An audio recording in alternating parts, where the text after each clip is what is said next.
Alright. Give me 1 second here, guys, while we're all filing in. I'm going to go ahead and grab a drink real quick. Or a little bit more water. Be back in a sec.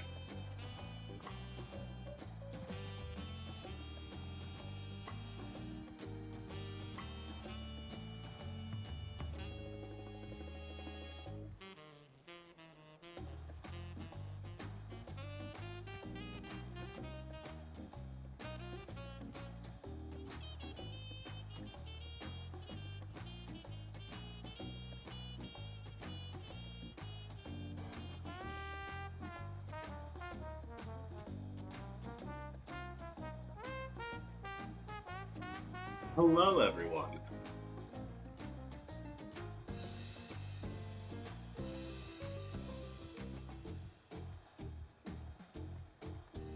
How we doing, Darko? Give me 1 second here. So we're going to be going through and doing some MSQ catch-up today. FanFest was last week. They revealed the new FF14 expansion Evercold and a bevy of new features and a bunch of fun stuff, and it's got me excited and ready to get back in the game. Obviously, I've been a little bit more back in the game recently because, Eddie and, basically the rest of the server all kind of hopped onto FF14 recently. Which is delightful. I'm very excited about that. But it didn't really lead to me doing a lot of MSQ except on an alt character.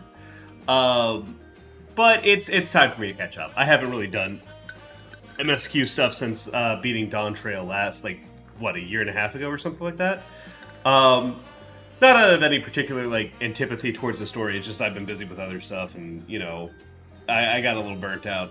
As one would expect, having done as much Dawn Trail as I did in the time period. But it's time to go ahead and catch up. For a refresher, because it's been a little bit. Basically, after the end of Dawn Trail, we have Wuklamat and her brother Kona on the throne of Tuliolal. Alexandria and Solution 9 are in some sort of like a tenuous alliance with them after the deposing of Queen's Fiend and oh god, what was it? Zoralja? Yeah, it was Zoralja. Their brother, who were jointly ruling the kingdom. And after we stopped Fiend's plan to invade other shards for their Aether to continue running what is essentially AI copies of the dead. Delightful plan. Very timely. She couldn't use the other shards' energy as as her data center for these simulacrums of the dead that she was setting up. Unfortunately, we couldn't come to a consensus, so we had to take her out. But as it currently stands, I've done one or two quests of 7.1 already, so unfortunately I can't bring that back up on camera. But the TLDR is that Solution 9 is going great for the most part, but we're running a state funeral for Queen's Fiend to get the people of Alexandria used to the idea of death, because they're regulators, which are these little headset things that take their souls when they die to put them into the AI generated utopian paradise or whatever. Those aren't working anymore because the system's not working, so people are going to die now, and people are going to realize that people die, so we have to get them used to the idea of death, which is delightful, which is why we're having a state funeral. And we've been invited, despite having been the ones to kill her. It's a little awkward. Give me 1 second here. I'm going to pop into voice channel real quick.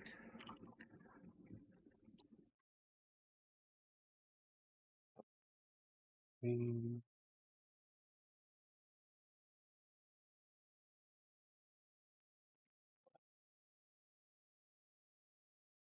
then I'll start streaming that to the Discord server. I'm just popping into live in case anyone wants to hang out.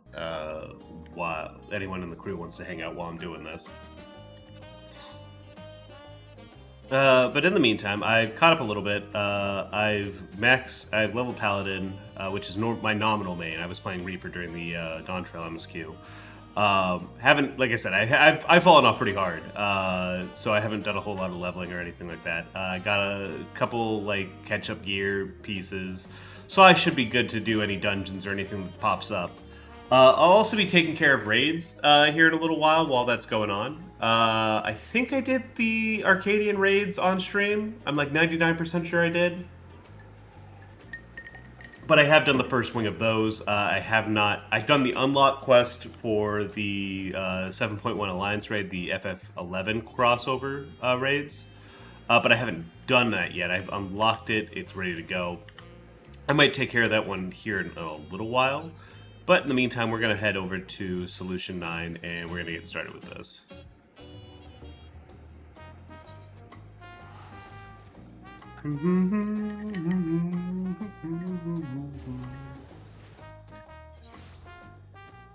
Alright. So where are we off to? This is for more of the raid quest series. This is the MSQ right here.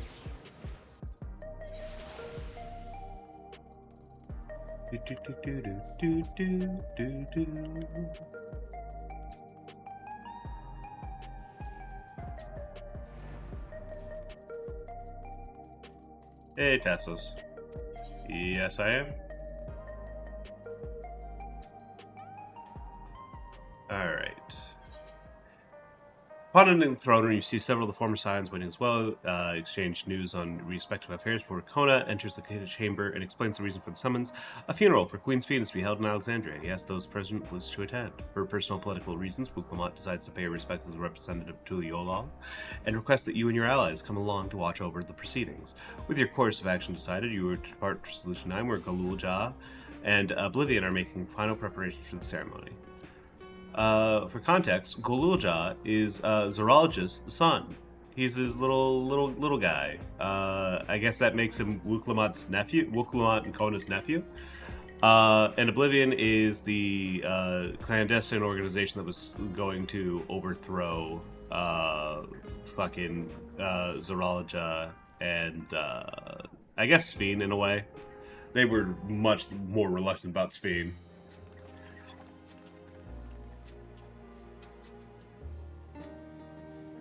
Ah, you came for the funeral. Of course. I'm the only one who will officially take part, though. The others will watch over the proceedings. So, how have you been? It's been a while since my last visit.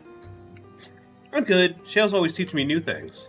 Recently, I've learned about Everkeep systems and the mechanical soldiers. It's knowledge I'll need to use my authority properly. Studious as always, I see. By way of a treat, I brought you some gâteau au chocolat. It's a type of cake. I think you'll like it. Thank you, Lamati, and thank you for coming. I've never been to a funeral before, so I feel less nervous having you here. Out of curiosity, what's the custom in Alexandria? In our world, it's common to offer flowers to the departed. It's much the same here, according to the records. Flowers will be distributed to all attendees. Considering that all the worlds used to be one, the practice of offering flowers may well share the same ancient origin. Fascinating, wouldn't you say? Wow. I'll take the Nightworld Silver piece, because none of this other shit I'm going to be using. I ain't no hardcore raider. Gulujaja. It's been added to the Undead Codex. Oh, yeah, the first Dawn Sword. I think it's really sweet. So, listen, obviously Zoologist and Gulujaja had like a really fucked up relationship that was not entirely like Zoologist's fault, even though he was a fucking prick about it. I think it's really, really sweet that he named his son after his father. Like, even despite everything that happened. While we proposed the funeral, the royal administration took on the brunt of the planning. One of their number can better explain what the ceremony will entail. The people to take it upon themselves to organize and hold the funeral. It speaks to their enduring loves for Sphene. From a group that plotted to undermine a tyrant king from the shadows to one that aids their fellow citizens in the open, oblivion has come a long way. It's a relief to see that Kaluja is doing well. He's been through too much for one so young. Although I've been in the back room before, there was no time to see the sights. I should like to take a closer look at the equipment. Papa always said that he didn't want a somber funeral, so we celebrated life together with our victory. I'm sure he would have loved it. I like to think that he was watching us from the world beyond, filling his cup every time we filled our own.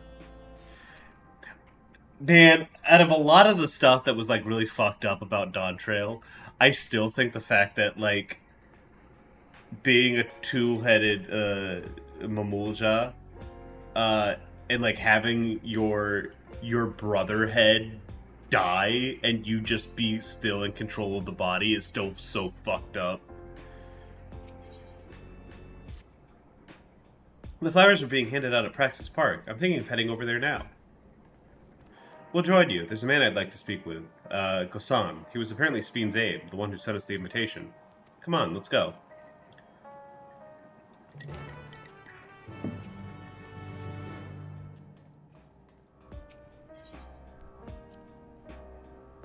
Still uncomfortable with the fact that we killed this lady. Now we're going to her funeral. Seems like a bad thing. Oh well.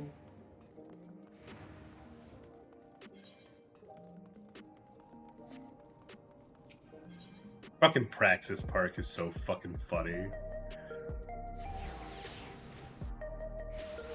This fully automated gay space communism.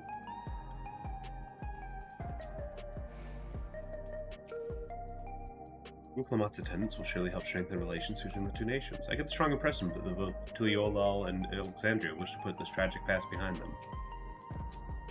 Here he is, Gosan. Makes sense that Sphene had loyal aides such as Gosan, given how much time she dedicated to walking amongst her people. But all appears souls are still being issued. Supply must be limited now that they're no longer being harvested. The grim faces in the queue tell the tale. Oh, they're still distributing souls. It's gross. It's really, really gross.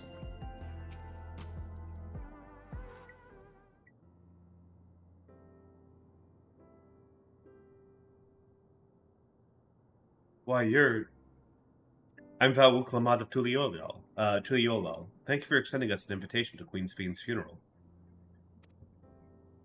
We are honored, truly. I had seen you before from a distance, but never had the pleasure.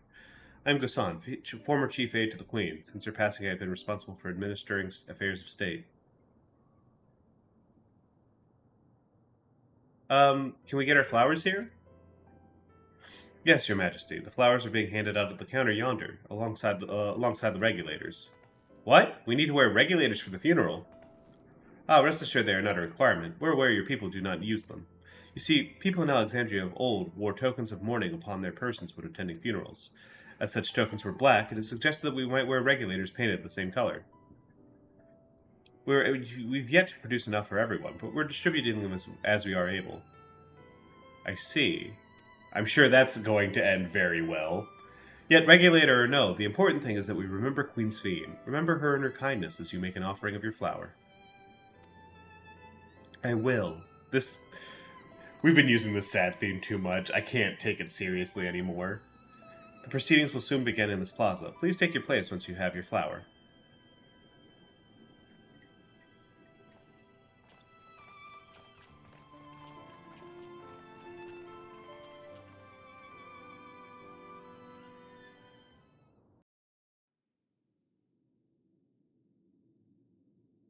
Wow, she's so anime. Everyone's VTuber waifu queen.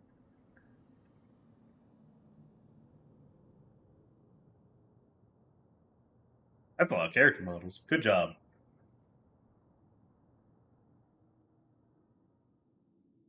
Oh, I like the blooms on the Aetheryte.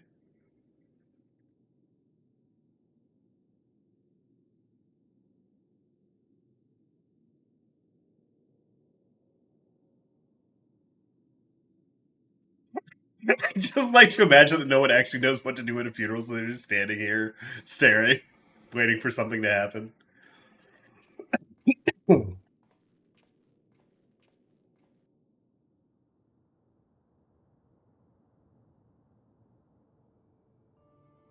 Although we are gathered here for the same reason, we hail from different lands. Some were born and raised in the Alexandria of old, while others came to us from Tuliolal. It was from this union of diverse peoples that a new Alexandria was born. The only home that our younger generation knows. You'll relax your hand, dog. How did we overcome the barriers between us? What moved us to join hands in common purpose beneath crackling skies? You know the answer. We survived. We thrived because Queen Sphene brought us together.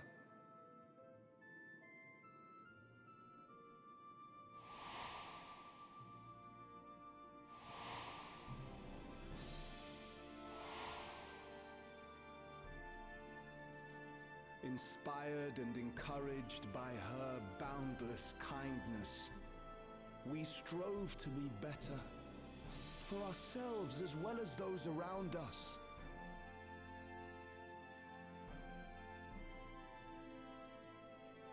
And in Her Majesty's absence,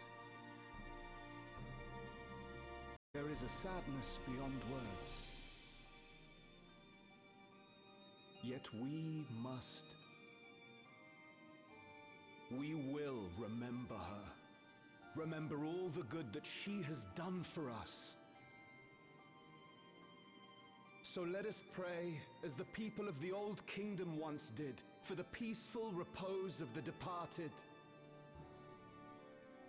And let us keep our beloved Queen forever in our hearts, that her memory might guide us unto the morrow.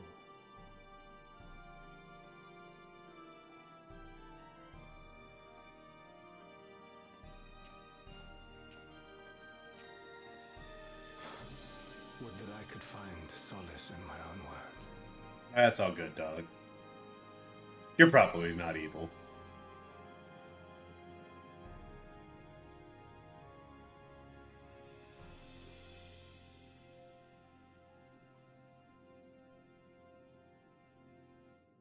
Why, baby? Why you got cornrows like that?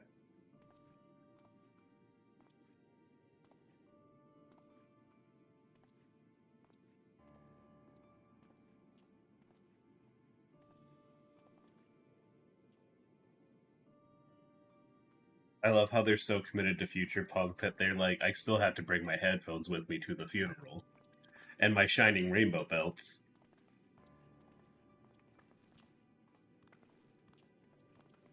Hey, Kaluja. Hey, Lamati.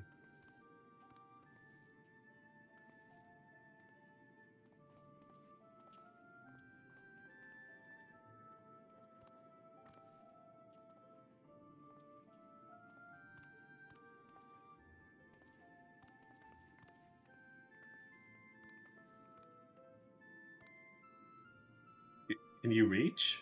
Okay, yeah, you're good.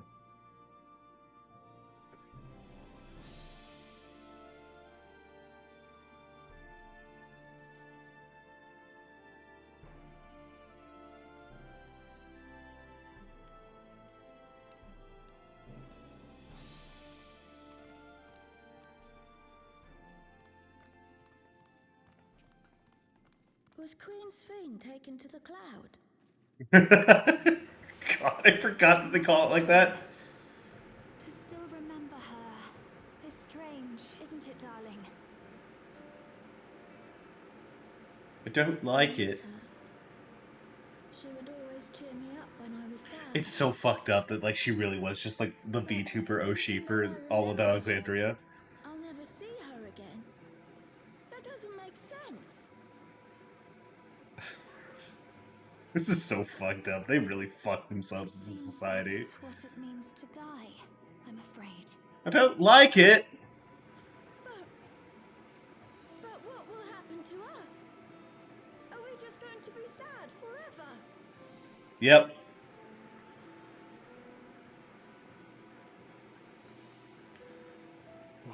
happen indeed. Everything that we have, we owe to Queen Sphene. How are we to go on without her? I still remember Her Majesty so clearly. If only I didn't, I might feel better about the future of our realm. I'm sorry, life involves a little bit of suffering. Also consider moving to Tuliyola. The journey won't be easy, but it'd be better than staying here in uncertainty. Dude, this place is a fucking paradise of luxury, gay space, fully automated gay space luxury communism. You're good, dog. In times like these, I take comfort in the beliefs of a Turali people called the Yorkoi. To them, death isn't the end. So long as we're remembered, we never... Man, what a fucking contrast. It could be the same for Queen Sphene, you know?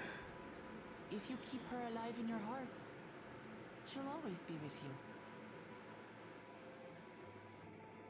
No, that sucks. We still won't be able to see her, right?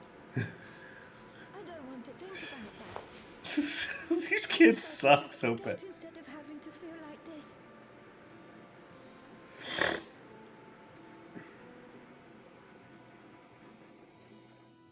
I'm sorry. I didn't mean to impose. Please, mourn your queen however you see fit. Poor Wukuma's just sitting in the back of her head like, killed her, I was the one who killed her, whoopsie, whoopsie, oh no, time to go, time to go. As expected, they struggle to come to terms with their loss. I hope they can find... Yeah, you eliminate death, like the idea of death, from a couple generations of people. And like, boy, I tell you what, you bring that back, that shit don't fucking sit very good. True. But with that at least, we're not powerless to help. What is it, Guloja? I was wondering, is it better to remember or forget someone when they're dead?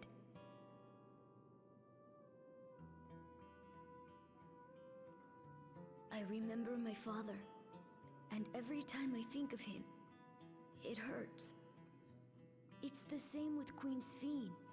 Knowing that she's gone makes me feel sad. Yeah. That's what it means to live, dog. But it's Sorry. different with my mother. I never knew her, so I don't feel as bad.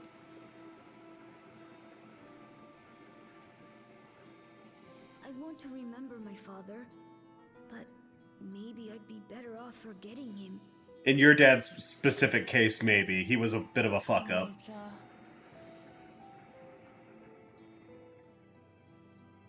Why don't we continue this somewhere else?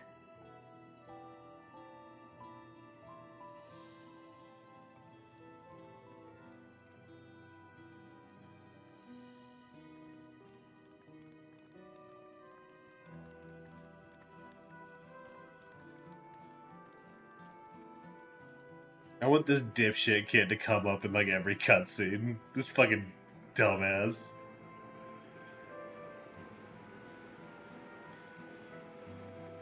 These black regulators, huh? They really be focusing a lot on those fucking things.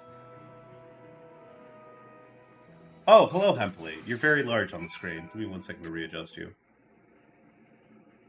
I hope you don't mind me joining in on your adventure absolutely not. stream. That's why I'm here. Hope the ulcer can provide comfort to those You are who need it. forced to be in the live channel, and you were hoping that no one would join. That's absolutely exactly what was the case. How dare you? The whole thing's ruined forever now. You're welcome. Well, thank you. The summoner. There we go. Get a little bit of XP for that.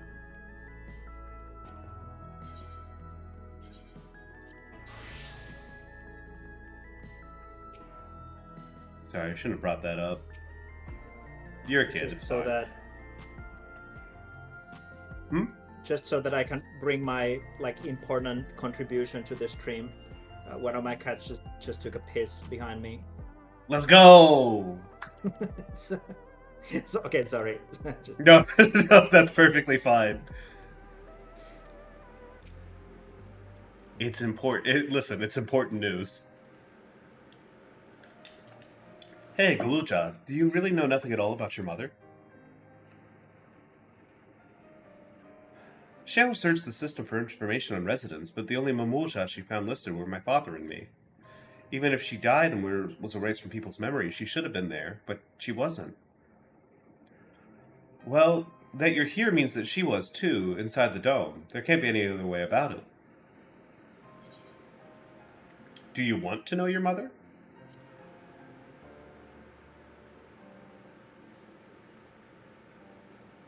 I think so. Even if it makes me feel sad, I want to know her. So I want to try looking again, and if I don't find anything this time, I'll give up. I see. Well, that's what you want. What a healthy attitude to have. Like, well, I'll give it one more shot. If not, whatever. Yeah. Then I'll help you. Sounds like What? the perfect way to approach your parental relationship. He's got like a really good mentality about it. Like, I'm not gonna get hung up on it, but yeah, I'll give it one more shot. I'd like to know. I'd like to help as well. I believe I speak for the others too. Series of nods. But I can't bother you with this. You've already came for the funeral. We came for not only for the funeral, but to see whether all was well in Alexandria. We're not about to leave just yet. Besides, in seeking to learn about your mother, we're bound to learn more about your father as well.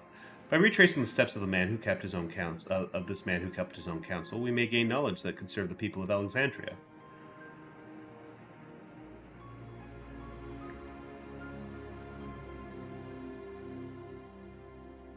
Alright, thank you everyone.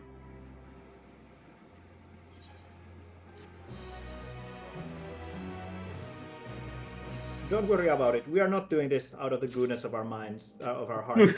No, we're hoping to gain from researching your mother.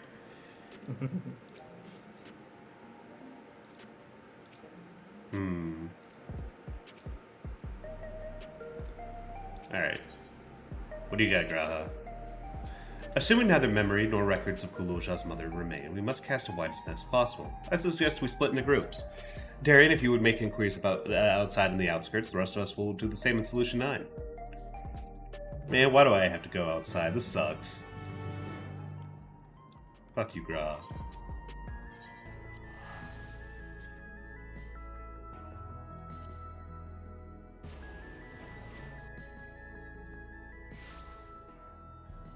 By the way, if I may ask, are you gonna Yes. stream the root playing? Is this something that... Oh, the root thing? I was planning on not. I mean, but that could change depending on how easy it is to pick up. I just figured we, So give it a... You haven't played it before, right? I've played the tutorial, and I've done one round of a AI game, like a game against bots, but I decided I was going to try to pick Vagabond because it seemed like one of the weirder, more complicated ones, and I'm like, if I have a little bit more experience than everyone else, I should probably pick the one that, is a little bit weird. To be honest, as someone who has played the game a couple of times, I would maybe recommend not playing with the Vagabond at all. We can get to that. It's, just have multiple the Vagabond, versions of a different faction. There's a whole bunch of different factions, and for 4 players we can find others. The problem with the Vagabond is a little bit that they kind of want to do their own thing, and the way they work is that either they win really easily, especially against the inexperienced players, or everyone is experienced and knows what to do about them, and the Vagabond just has a really miserable time playing. Oh, okay. So basically, it's just like, if you know how to smack this guy down, you can do it. Otherwise, you have no idea what to do, and he's just going to keep doing his thing. Yeah, it's like if everyone knows that the Vagabond is a really serious threat, then the Vagabond player will just not be able to do much during the game. Well, but if no one knows that, then the Vagabond... People kind of have to team up against the Vagabond is the thing, so... Well, let me check here, because a lot of the DLC, basically all the DLC is on sale. So I might just end up picking up some DLC so that way we have access to, or at least I will have access to like other factions.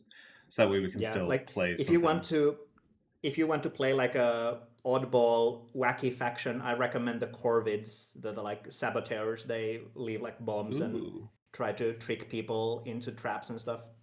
neat, neat. Oh, I can't buy the bundle that has everything in it without. Well, that's a shame. I can only buy it as. Wait, I can buy it from my account? View my cart. Can't do it. Can't purchase it Okay, again. okay. Wait just a moment. Well, I know. I'm just looking and seeing like what my options are for buying like some of the DLC for the Steam version. Because I do like how much the Steam version automates like a lot of this like the more piddly stuff, you know. Yeah, yeah. I do worry a little bit like how much teaching the game uh, is going to change as a result. So I should probably also play the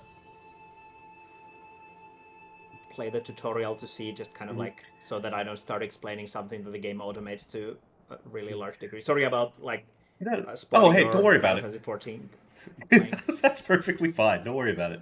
A lot of this is just like ambient dialogue. Root Underworld expansion gifted to Dead Dead. Oh. Well, thank you. I appreciate that. I see why you were so desperate to stop me. That's very kind of you, Templey. I appreciate Yeah, it. no problem. But yeah, What like I wouldn't said, I do for board games?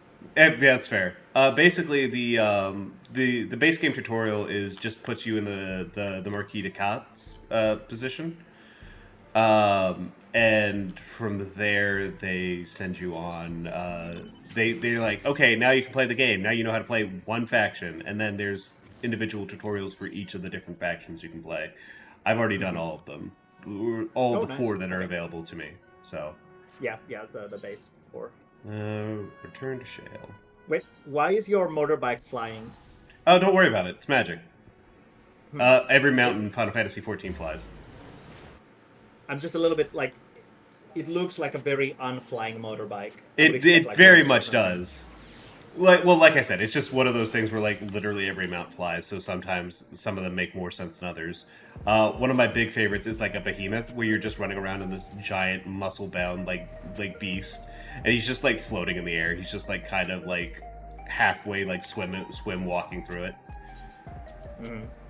There's also a turtle that like a giant adamantoise type thing that flies by pulling its limbs into itself and then firing what I can only call rocket propulsion out of the holes, and it spins around really fast while it's doing it. It's very funny. A lot of good mounts in FF14. Sorry. I was going to ask more about the floating mount thing, but I just opened Blue Sky, and Blue Sky was like, "Hi there! In order to provide an age-appropriate experience, we need to know your birth date, and you have options to add your birth date, log out, or delete your account." And when I click add your birth date, error, network error when attempting to fetch resource. They really have been vibe coding that website. Yeah, it's bad over there. It turns out there is no good social media site. Who would have guessed? Yeah. Oh, so you spoke with quite a few different people as well. Let's combine all of our findings and see what conclusions we might draw. Is this voiced? This feels voiced. No. So, Zhralja brought a retinue of Landsguard to Yasulani, among whom was a female Mamuja. His mission was to rid the region of Taral Vidral, and then I believe it's safe to say that it was the crisis in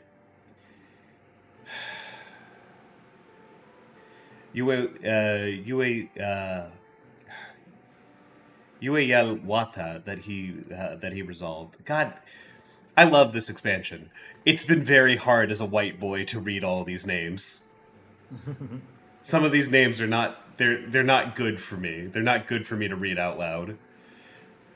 If some of his troops stuck around for a time, perhaps to assist the villagers with recovery efforts, they could have indeed gotten trapped in the dome.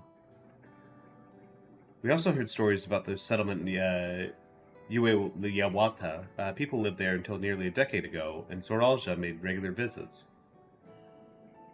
If he required secrecy, a location home to his most loyal followers would be ideal, and if this Mamulja woman had remained there, they would have had occasion to come in contact.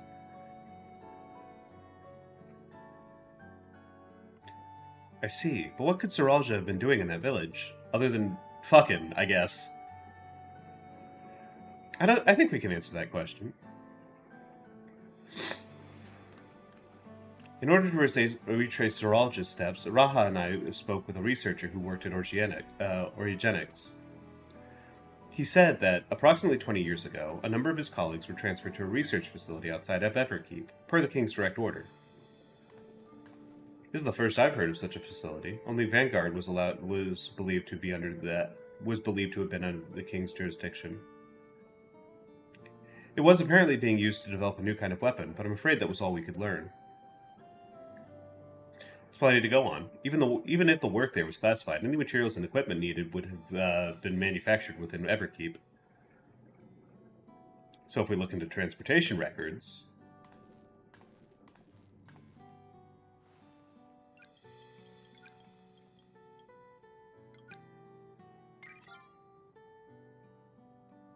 There it is. Woman, you're too tall to be crouching over a desk like this. Please get a chair. The routes are full of detours and attempts at obfuscation, but large deliveries were being made to Uewata, for far too large for a mere village. God save me from this.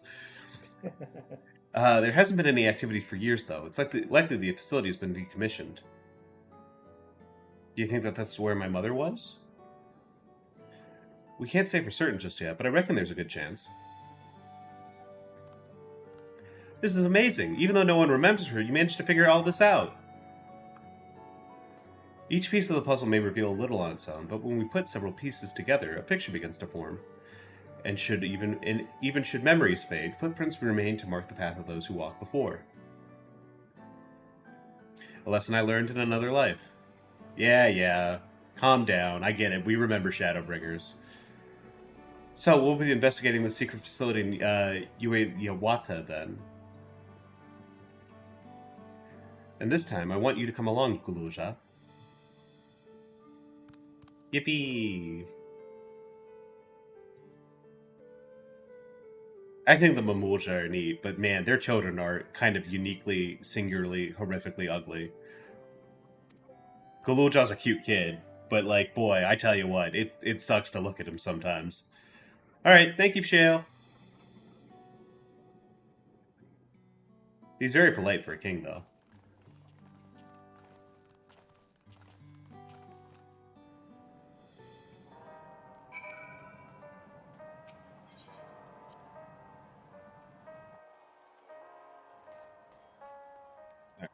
Alright, at the Drift Downs.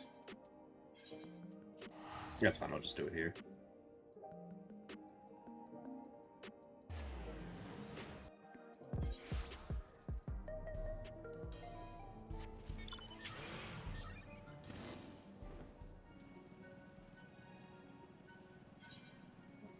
Up above the wall, then.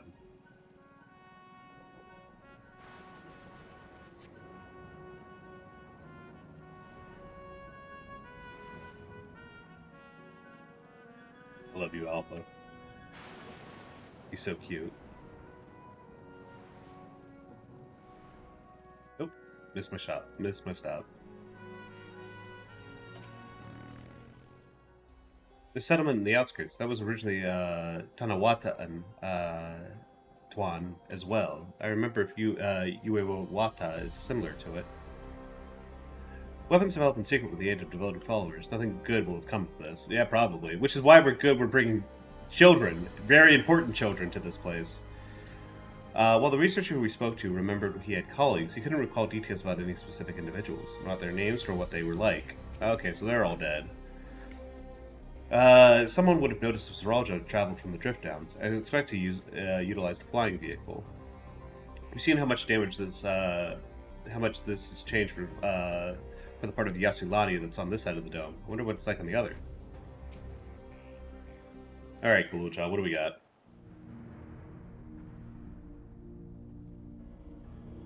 Is this voice? No. So the hover cargo will take us across the lake. I've never been out there, never been over there before. It's still inside the dome, so I don't expect it'll be too different from here. We'll likely encounter dangerous beasts, so the rest of us will go first. You follow when it's safe to do so, alright? Alright, be careful, everyone! Yep, okay. New dungeon. Narrator, they were not. They were not. The fact that this is now a dungeon is very much not. Form a party. I'll just do it with the crew. Although, wait a second, I'm doing a...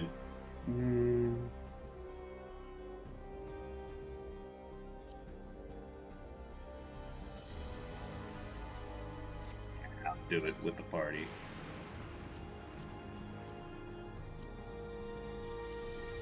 I started also watching another stream on the side of following your stream, but I'm also doing work at the same time, and I realized that I cannot do work and also dual wield 2 streams at the same time.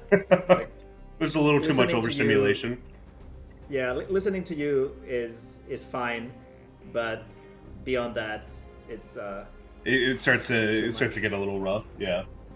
Yeah.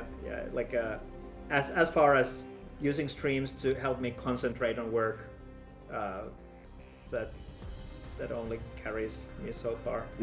Well, it's also one of those things where you've got crosstalk happening. Like you're trying to pay attention to any part of it. It means that that splits your focus even more. And then that background noise becomes less focusing and more, oh god, ah shit, what's happening? Wait, what am I doing? It's like I can either listen to a US person pronounce fantasy names, or I can listen to another person play a different game, but I cannot do both. It's not even fantasy names. These are just South Americans. This is just like this is just South American names, which makes it worse that I can't pronounce it. Okay, I was definitely, because I wasn't like reading the names. I was only listening to your pronunciations. I definitely assumed that this is Final Fantasy 14. Of course they're gonna be fantasy names. Yeah, a lot of them are kind of like pseudo like they have like equivalent regions for like the different expansions in like the real world. Like Eorzea is very sort of like it's like fairly like generic, like sort of Final Fantasy, European fantasy sort of things, which is like the main continent that the base game takes place on.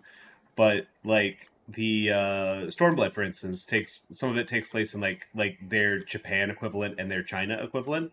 So like a lot of the names tend to like follow along those sort of like I guess syllabic construction. They have similar sort of like construction to like names from those regions.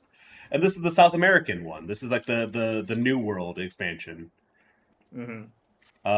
Which unfortunately means there's a lot of names that like should not be that bad, considering I've been pronouncing everything up until this point perfectly fine, and then I don't get this one, and that's bad. That means I'm the problem. You have some. I have some learning. I have some learning and listening to do. Can't wait for the Finnish expansion to give the same experience to everyone. I mean, in the world. You joke, but we're going to a place called the Fourth, which is all about, which is kind of like a frozen, like wasteland type thing, and a lot of like the visual design from what we've seen so far seems pretty like Nordic or like Scandinavian. So hey, maybe one day. Maybe one day you can enjoy a fantasy Salmiak. I was literally about to say there's definitely going to be a quest where we go and like we try Salmiak and we're like, oh god, what is this? It wouldn't be the first time we've had a food like a regional delicacy kind of quest. After trying this local treat I actually think that maybe it would have been better if Sephiroth had destroyed this. Well, there's also like rumors that like a lot of the latest expansion is going to have some elements from 7. There's like every once in a while there's like a they'll show off like for when they're doing FanFest, they have like little things that you can buy in the merch store that's supposed to be like a celebration for FanFest or whatever, which is like the twice a year Final Fantasy 14 convention where they do all their big announcements for the new expansions and stuff like that.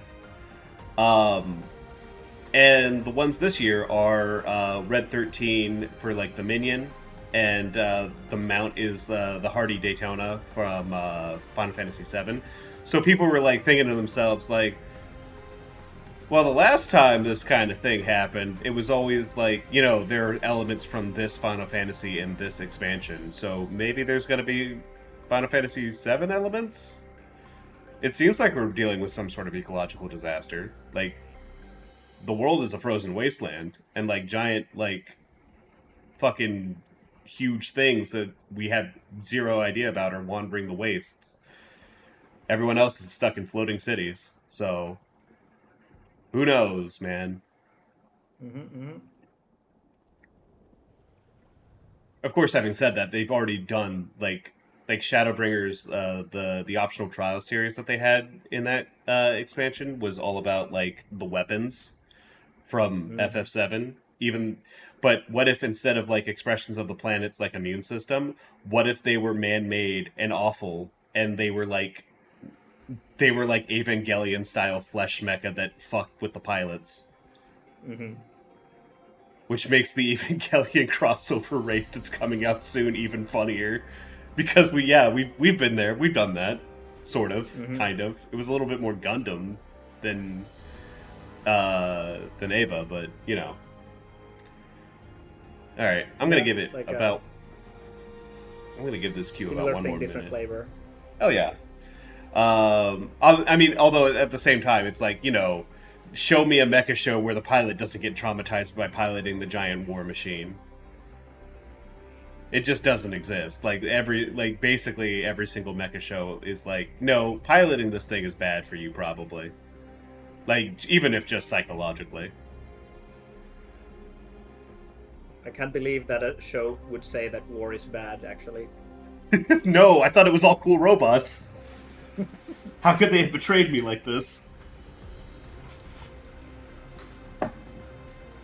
Alright, well, I'm going to go ahead and grab a drink while I'm waiting for this queue to pop. If it's not done by the time I'm back, I'm just going to quit out and I'm going to go with the NPC party members. Alright.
Oh, that's a shame.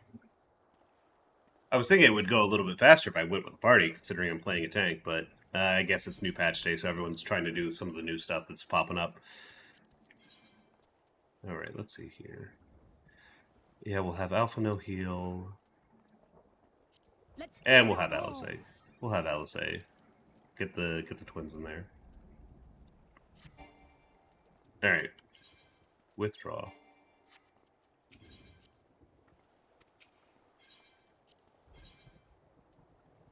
Let's give it our all.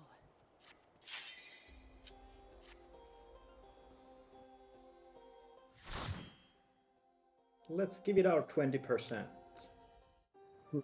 I say like a solid 25. Let's not be ridiculous here. We got to give something. Gotta have some energy left for the after party. Exactly.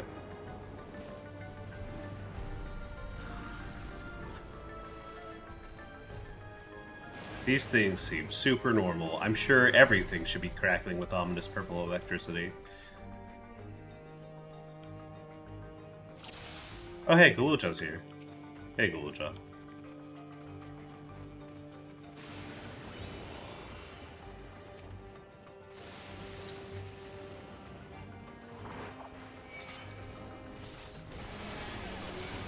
Now, the unfortunate thing about running a trust, which is these things where you have NPC party members in the dungeon, is that they are very slow and they only target one person at a time, instead of doing a bunch of AoE skills, which is what you're normally supposed to do with this. So basically, I'm just sitting here on standby duty. Gives me plenty of time to re-practice my rotation, though. I assume you couldn't do a thing where it's like you start with NPCs and then jump into a real person group. If No, unfortunately not. Yeah. Hold still. Makes sense. Unfortunate. It's also one of those things where, like, I've recently hopped into a smaller server because, like, that's where the crew is set up, which is fine. I think that it's very smart for them to do that because, like, everything else is, like, very congested and, like, there's a lot of people in other servers. And they're going to be fixing stuff soon so that that's no longer a real problem. But for right now, the queue situation where it's just, like, it's a little annoying to have to, like, find parties because, like, there's not as many people playing on this server as compared to, like, other servers.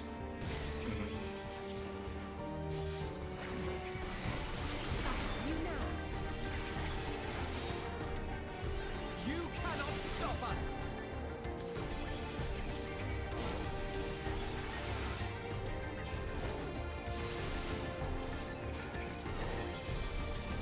But thankfully, one of the big things that Evercold's going to be doing, and that they're going to be testing out and implementing within the 7.5 patch cycle before Evercold comes out, is that they're doing cross data center like queuing. So that way, you'll be able to queue with everyone in an entire region instead of being limited to like just the people in your data center. So, like, anyone in North America will be queuing into the same pools, so you'll be getting the same, like, queue rates all across. Hopping servers is not going to be required anymore, which is delightful. That does sound like a pretty big change based on the very little I know about Final Fantasy 14. Well, it's just to make the player base less fragmented, which I think is nice. Because, like, as it is right now, like, there are, like, because of just, like, how people who are looking for a certain thing tend to accumulate in one space, it becomes very hard to, like, keep server populations balanced. And, like, the devs do a good job of trying to offer incentive to, like, moving and, like, making new characters in, like, lessly populated servers. But it is still difficult to do. So being able to, like, have like a setup so that, like, yeah, instead of having to worry about, like, did I sign up to play on, like, the server for that all the raiders are on because all the other raiders are there, you can just be like, yeah, it's just gonna I'm just gonna queue up to do something and then I'm gonna be able to do it. Oh, I need to find a party finder listing for, like, this hard mode, like trial or dungeon or raid or something like that. Yeah, I can just do that. I can just do that from anywhere. I don't need to, like, queue up to, like, do a server transfer or, like, park my character temporarily on a different server to be able to queue up for this thing. And obviously, joined. Hello, hey Dizzy. I don't know if I should watch, so I will just listen here if that's all right. Oh, that's perfectly fine. Yeah, I'm also Dizzy, working I'm not on gonna some- lie. The kind of things that you're seeing, that you're going to be seeing here, you're not going to be seeing for another, like, 200 hours. You're good. If you can remember what's happening here, I'm going to be more impressed than not. Okay.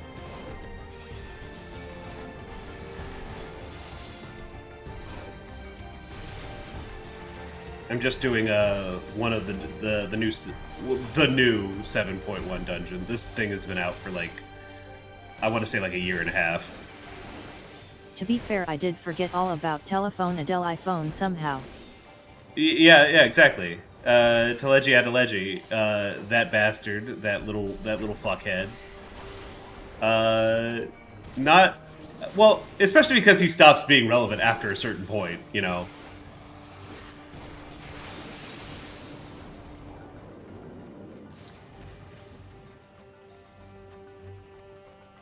Alright, what does this boss do?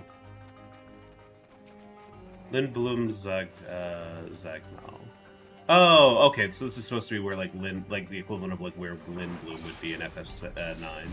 Neat.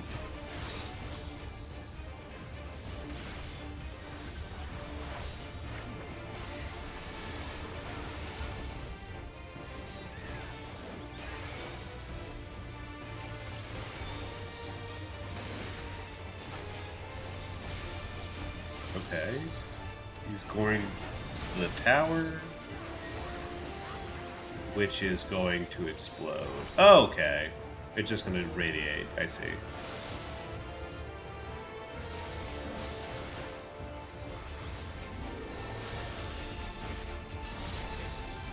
Caber toss. So we want to get away from that point. Okay. All right. Shit. Sure. Sure. This music this is kind of fun. fucks a little bit. Yeah, this is the Dawntrail, like, mid-boss dungeon theme. There are plenty of really good dungeon tracks from FF14. I still think to myself a lot about, like, boy, I sure miss Stormbloods. Stormbloods was really good. Okay. Kill this thing.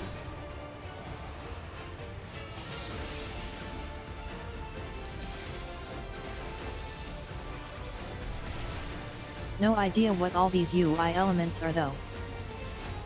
Oh, this is unique. I've never seen this particular, like, charge up UI element before. I think this is like a one-off for the dungeon. Now I'll show you.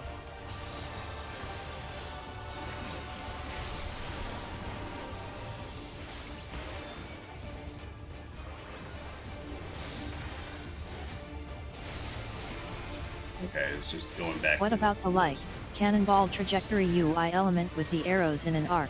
Oh, that is less. That does show up every once in a while. It's not super common though.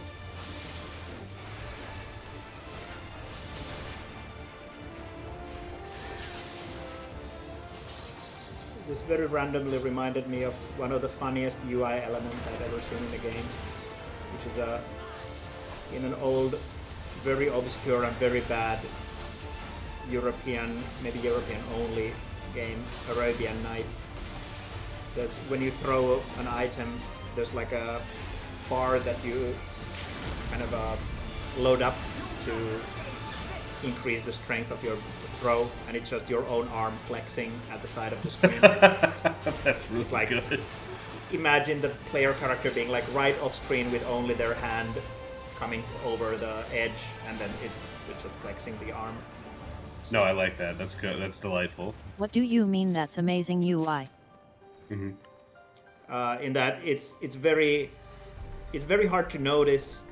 It's very hard to tell what like a given, like how to measure your throw strength, and it looks extremely funny when you first notice it. Of like, wait, there's like a random, like the game is very bad, and it's very funny when you notice this kind of like they tried to do UI, but they didn't know how to do UI, so. Oh, I'm glad I've done this as a trust. I wouldn't be able to take time to read these research notes otherwise. While His Majesty Zoraija is not the first to conceive of transferring a beast's soul into a person's body, safety and ethical concerns have ensured no earnest attempts have been made to date. Yet our king believes that there is no greater evil than to hinder the potential of man, so he has ordered us to make this conception a reality. He would bolster our military might and break through into the outside world. If the research will further this ambition, then perhaps it is worth pursuing. Okay. You fucked up. Oh, this is a Resident Evil. This is a Resident Evil lab. Or is it like we are trying actually to like immortality? Wait, no. This is going. Not even that. It's just like, what if I put an animal soul into a human body and let it fight? Also, now I'm fighting what are very clearly like Resident Evil zombie dogs. This is crazy. Also, Yoshi P did what you tried to do. What did I try to do? Made me want to play Paladin more than any other tank. Oh well, they're recently changing the classifications of tanks around so that there are dedicated off tanks and main tanks.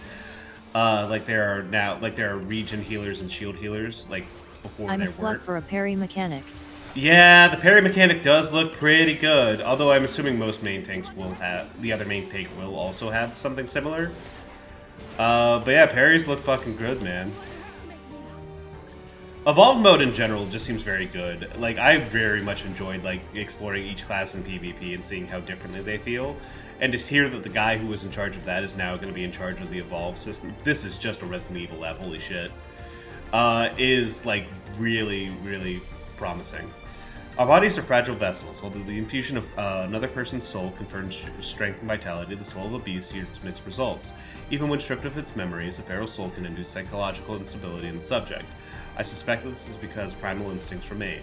And while a certain amount of bestial ferocity is expected, and I dare say welcomed, too many such souls can lead to physical mutations. For now, our objective shall be to determine the threshold and beyond which a body is at risk of uncontrolled mutation. So we're fighting. So Galulja's mom is definitely gonna be. Oh boy, they got the fucking like soldier tanks from fucking FF7 here. This is bad. Also, do you think Evercold is going to go up to level 110? Oh yeah, it is. They already said that, which is a shame because like part of me was just like sitting here like, what if instead of the level cap being 100 in Dawn Trail, what if it was 99 instead? Because you know it's a Final Fantasy game, and that would be really funny. It's probably for the best that they didn't, but I was still like a little disappointed.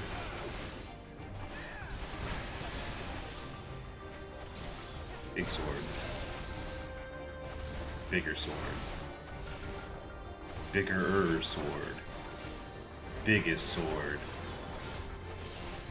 Many, many swords. Why do you click those specific attacks? Just easier. Like, I like to keep my hands where they are, and I'm not really doing anything else while I'm casting those. It's just idiosyncratic habit. It's not like, it's not, there's no strategy behind it. It's just something that I've developed. Keep your hands where Sounds you can like see you them. need some sort of mode with less buttons. Wow, who could have seen that? Would be so nice. It's also like maybe I'll start trying stuff out with controller come Evercold because of the reduced number of buttons. And it like gives me a chance, like a reset point to try that out. Because like I never ended up messing around with like controller all that much because I'm used to playing other MMOs, which are very much like, you know, keyboard and mouse. Play it like this. But like, I don't know. It seems neat. If I got less buttons and I gotta relearn how to play a class anyways, I might as well try to do it on controller versus. Might as well see how it's like to do it on controller versus keyboard mouse. I don't expect it's gonna be a lasting change. I do like keyboard and mouse, but it's worth a shot. Why not? Also, I'm really glad that Eddie's starting to play the game means that they're adding. That means that they're adding the Switch 2 support. And therefore Pro Controller support. It's very cool of them to immediately recognize that he had a problem and then started to fix it, as all game companies do. You can tap target in 2 directions on controller. I like how the sentence you just said made it sound like Eddie starting to play the game means that Square Enix realized that they need to change this. Yes. Like add Switch support. Like it's a. They realized their error when they noticed Sketch Eddie playing, and Sketch Eddie is playing, and we know she doesn't like this part. We need to change it. Emily, if I had $1 for every time Eddie has started to play a game, and then like within like a month, something happened where like the game changed around to make it more convenient for Eddie in particular, I'd have like way too many nickels, like way too many. It's kind of incredible the rate at which it happens. The rate of transfiguration may be dictated by the potency of the soul consumed. We've experimented with fiends of great power, but mutations were observed after the infusion of merely a single soul. No better than this was this phenomenon illustrated than with poor Atticus. His body was altered irreparably, and he lost all capacity for rational thought. While the primary objective of this research was to utilize the soul of Vidral, I struggle to see a path forward. An alternative approach must be considered.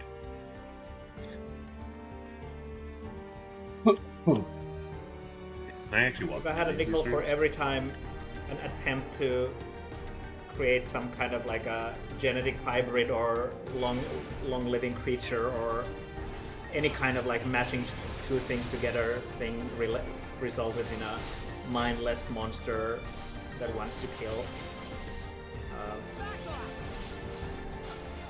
I think I would have at least one nickel. Mm. It is fucked up that we are taking a small child through this facility. That does feel vaguely irresponsible, especially considering we came here to find out more about his mom. Buddy, I don't think your mom's doing great. The creators of that lab never read Full Metal Alchemist. They just never did it. It's a shame. If only there was God, what's her fucking name? Hirohiko. No, not Hirohiko. That's Araki. Damn it, she's so cool. Why did I forget her name? The author of Full Metal Alchemist. I'm gonna look it up because it's been so long since I've read Full Metal Alchemist, I don't remember the author's name. Hiromu Arakawa. Hiromu Arakawa. Yeah, if only there was an Arakawa in Alexandria, this never would have happened, to be fair. Full Metal Alchemist. Full Metal Alchemist. Full Metal Alchemist. Yeah! Yeah! You got it. Was that one of those giant... No, that's just a wheelchair. It's just a fancy wheelchair. Research note. If the source of our failures thus far has been the inability of our bodies to contain feral souls, what if we were to reverse the process? By purging a beast of its memories and infusing it with a man's soul, but one still possessed of its own memories, we stand to gain an absolute control over a vessel of great power. My subordinate, who first proposed the brilliant hypothesis, shall have the honor of being the first to transcend our meager limits. I must prepare his soul for extraction at once. It really is incredible. Just this is straight up Resident Evil. It's so crazy. This is delightful. I have a bad feeling about this. That soul extraction was. I mean, he seemed like he was down. Like they were like excited about it. Okay. There are a lot of pods up here that could be used for a lot of people. That's a lot of shit. I assumed thousands of penis would stick around. I should have downloaded it. That's a shame. Alright, is this the man in charge? Surrender your soul to King Zeraj. He's dead. We killed him a while ago. You have been a little out of the loop.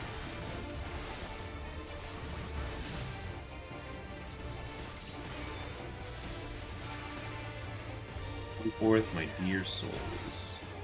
By the way, have you played 11 at all? I tried once. I have not done any of the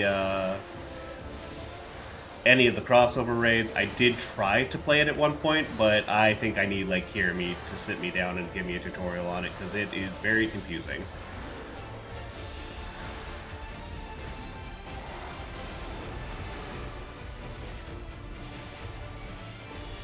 Oh, Link Ring, okay.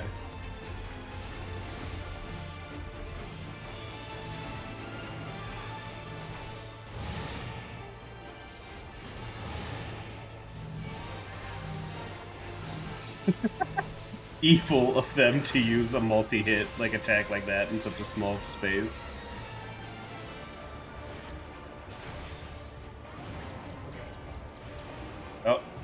Oh. no. One of these fucking things.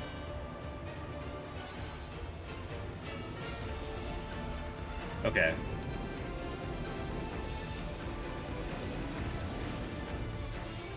That's fun. I like it when they play around with that shit in dungeons.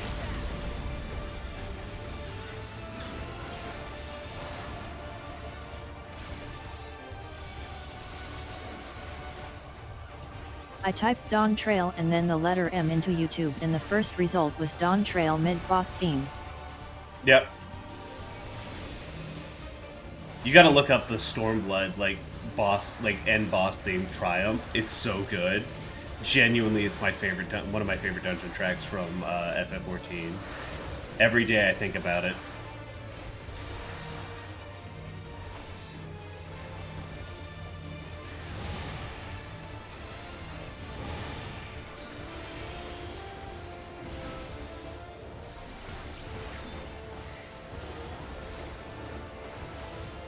Uh-oh.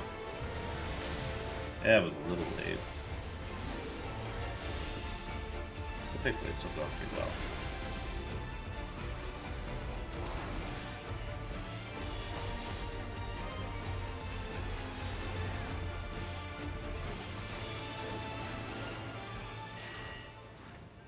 Yippee! Would that we could tame the beast, but the seal is already... Seal the beast? What the hell is he talking about? Clearly they fucked up. Clearly they fucked up way worse than they could possibly have imagined.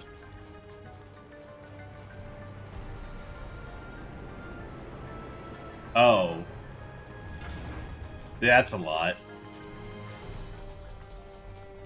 Very pretty, though.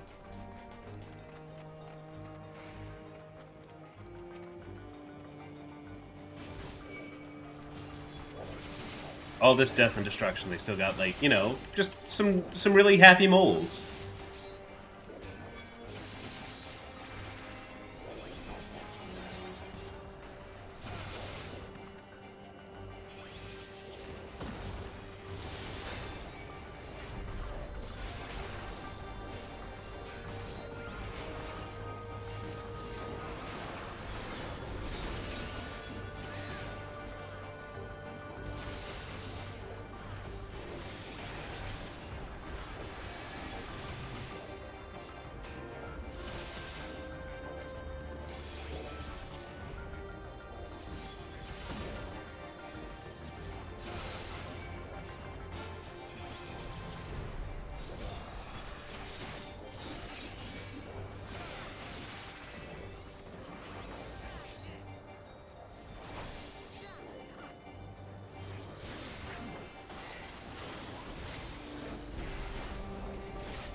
Man, I love the Bobat so much. What a cool enemy type.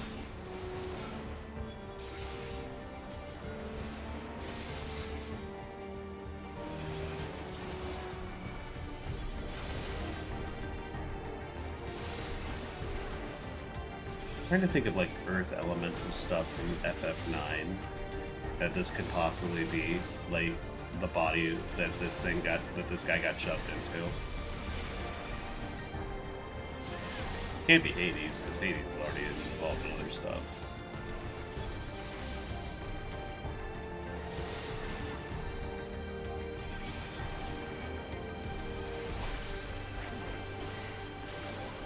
You cannot stop us! Thanks, Alpino. I think it was a little unnecessary to be so declarative to these animals, these elementals. But I appreciate the moxie. Something's wrong. Don't rush ahead. Oh. I should rush ahead a little bit.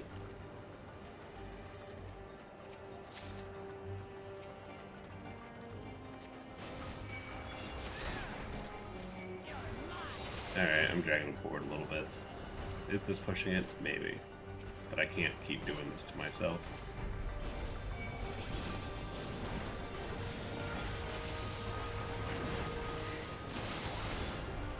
almost accidentally almost sent 28 megabytes email. Oh boy. Someone might have been upset with me if I had. Maybe a little bit. Impossible to tell, really.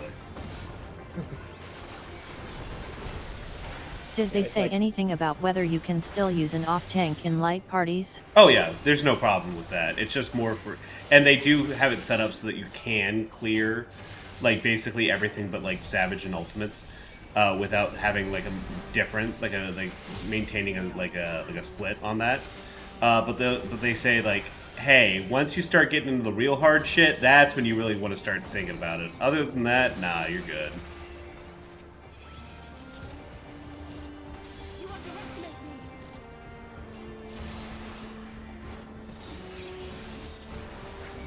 Kind of shocked that they're making the new tank the other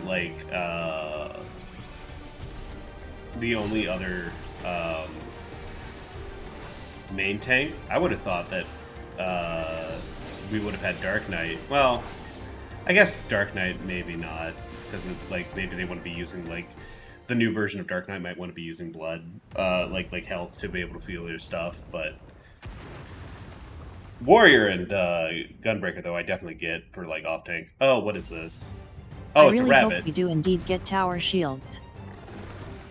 They put him into a rabbit. Luni Piatti. Luni Piatti. I'm contributing to the discussion again. My other cat also took a piss in the litter box behind me. Let's go! At least it's not outside the litter box. Hooray.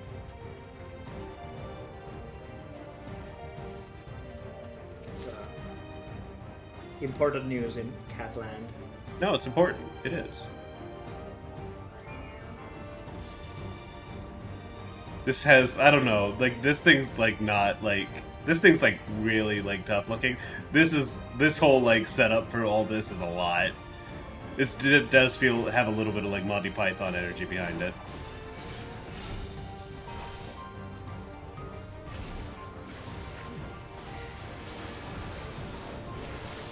Reaching claw. What are we doing here? Okay, forward. We mustn't hold back.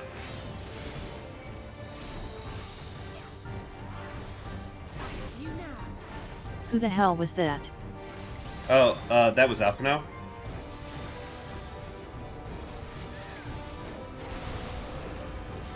He sounds older. Because the voice actor's a little older? Oh, okay. So it's at the end of each of the arcs. I see.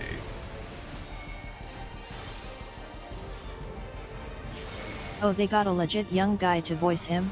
Yeah. That's awesome. Well, he's younger. He's not Sam Riegel, is the thing.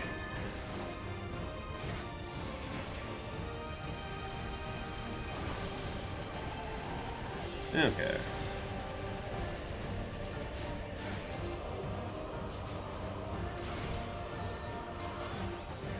I have you now.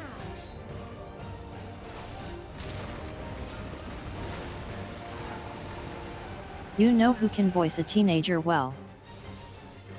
I'm almost scared to ask. Yuri Lowenthal. That is true. That boy can voice a teenager.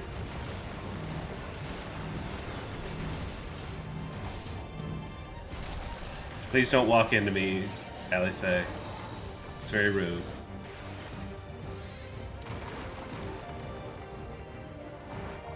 Okay. Big workload has been done. Oh. Hooray. Hmm. There's still more work to be done, but I think I will wait for the person who asked for the work to be done to get back to me and complain about things that Of course. Oh god. Yippee they though. didn't like.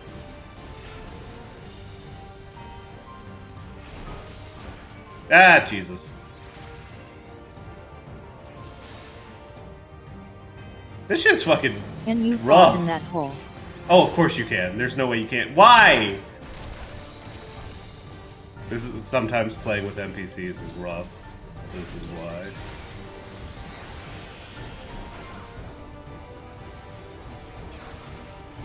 Can you rescue someone into that hole? Probably. I try not to think about those sort of things too much. Because I have to be able to trust my healer. Unless it's sane, in which case I am having arm's length at all times. I've been meaning to move away from my web host for about a year now. It's been going very slow because it's a scary process of moving my website to a new host. And I just got an email from the previous host called Bluehost. Your business just got an AI upgrade with Bluehost. Okay, no longer hard to think about. Yeah, it's like I definitely already made the decision a year ago, but like they're definitely making it easier to. Thanks for validating that shit. To actually go through with it.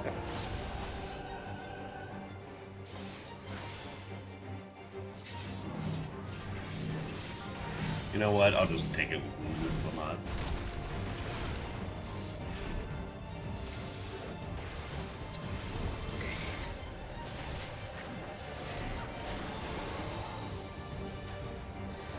Hey, wait a minute. Yeah. Is she a red warrior? She's so like the way the trust system works is that like certain characters fill different roles.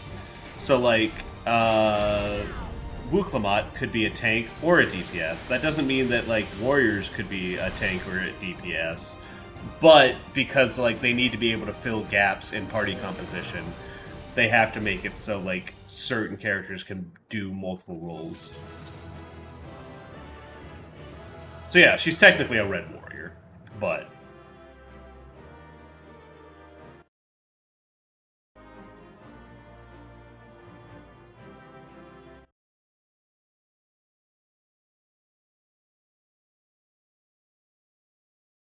let's check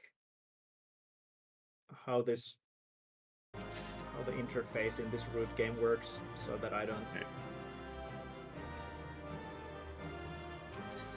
up repeating myself. Yeah, blah blah blah. Thank you. that's just too many teeth for a rabbit. For all the talk of my brother felling this beast, he only imprisoned it, like Valley Armanda. Sorry, your brother sucks even worse than you thought. I could tell they sought to transfer people's souls and memories into bestial vessels at that facility. The Tural Vidral explains the need for a remote location. It was doubtless their prime subject. It is still breathing, I'm noticing. Though I expect Zaralja did not foresee the opportunities it presented when he imprisoned the creature.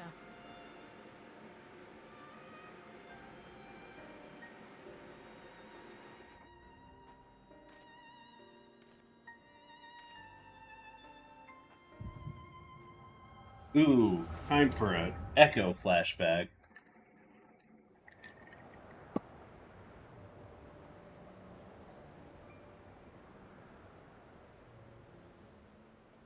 And so, in order to prevent the breakdown of the individual, I instead seek to transfer their soul into the body of the beast. This would allow one to wield the power of a Tural Vidral. In theory, our initial experiments will involve lesser creatures. But in time, I am confident we will be able to bring even the mightiest under our control. And what becomes of those who offer their souls? As they won't be able to return to their original forms, we must consider them lost. But the sacrifice will be worthwhile, for the army you stand to gain will far surpass any composed of mechanical soldiers.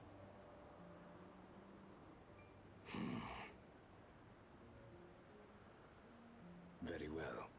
Recruit volunteers and begin at once. Thank you, Your Majesty. I shall return to the observatory and see to the necessary preparations.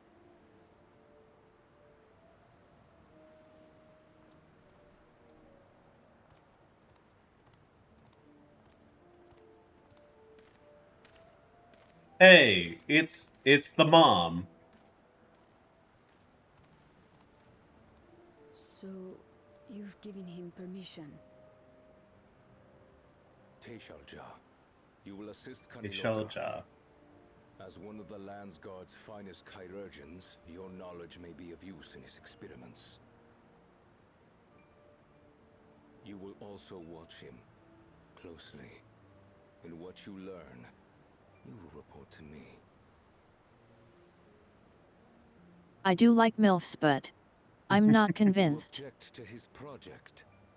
Or are you incapable of performing this duty? No, Your Majesty. Whether we shelter within the dome or expand beyond it, we require great power. But with no one to rely upon, we must take that power for ourselves, even if the means are questionable. I will do as you command. But if Kaniloka's work bears fruit, I wish to beg a boon.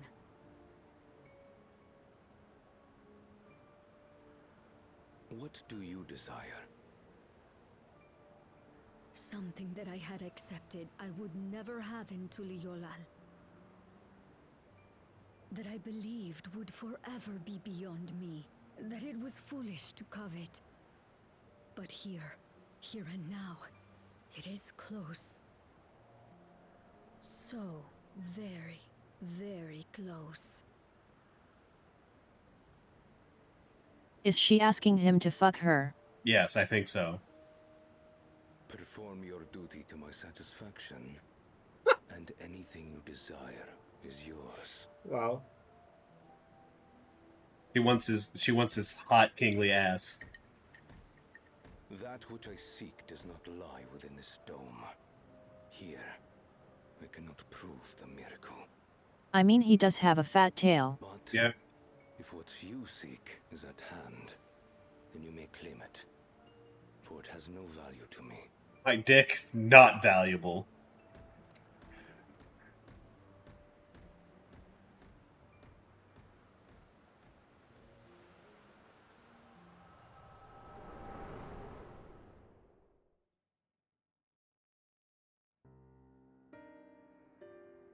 Okay. Wow, good flashback. I did the first tutorial Are you alright? of Root? Root, and my initial impression is that this Steam version is awful. Oh no. It's just, I'm sure it'll be fine. It's just Ishalja. like It might be better to find something on the Tabletop of Sim. Simulator. Like the people in Yeah, the it just outskirts feels like Few more when shall you are live in used to this playing the valley. board game, it feels like there's a lot of like visual flair That that makes it harder to understand what's going on from my like initial impression. I see. Also, just kind of like in TTS, if you know the rules, you can make a move because like I can just move my units here because I know that I'm doing the right thing. But then As opposed to in a video like game that. version, There's a you little have bit to of know how to use the UI to indicate what you do can a thing and can't that you do. know you can. Like for example, in the first tutorial, I didn't know how to move more than one unit at a time, and I know that I can move as many units as I want Mhm. in a single move. And they I wasn't explain sure that. if it was like, sorry. Oh, no, you can do that. Like, you can move up to as many units as you want. It's just they're giving you kind of a stripped-down version for the tutorial. Okay, because it's just like I'm not sure based on the first tutorial is this something where I don't understand the UI right off the bat, or is this something where it's going to ease me in? And since I already know the rules, that's very frustrating. But okay, that's... It is easing you in. You can move as many units as you want between location to location. Yeah, because like that's definitely like I even went to check the physical rules to make sure that I wasn't misremembering. I wish I could see into the past like you. Then I could see people who are gone. Because there aren't any other Mamulja woman here, for a long time I couldn't even imagine what my mother looked like. But when I visited Tuliolal and saw some, I was finally able to picture her in my mind. And one day I hope I can see what she actually looked like as well. Yeah, she was fine. Sure, I'll grab a tenacity material. Fuck it. Det is doing Root Night to pave the way for me and hear me to do Domin Mahjong Night. Oh no. The first thing I heard when I opened this up, there aren't any Momulja women here. I don't know why I'm surprised. This is a plot point. This isn't me being like, where the Momulja women at? I mean, if tonight's Root Night works out and people actually enjoy playing slightly heavier board games, I'm absolutely roping everyone in to play stuff on Board Game Arena. Oh, for sure. I actually really enjoy like heavier board games, but it's a lot to ask people sometimes. Yeah.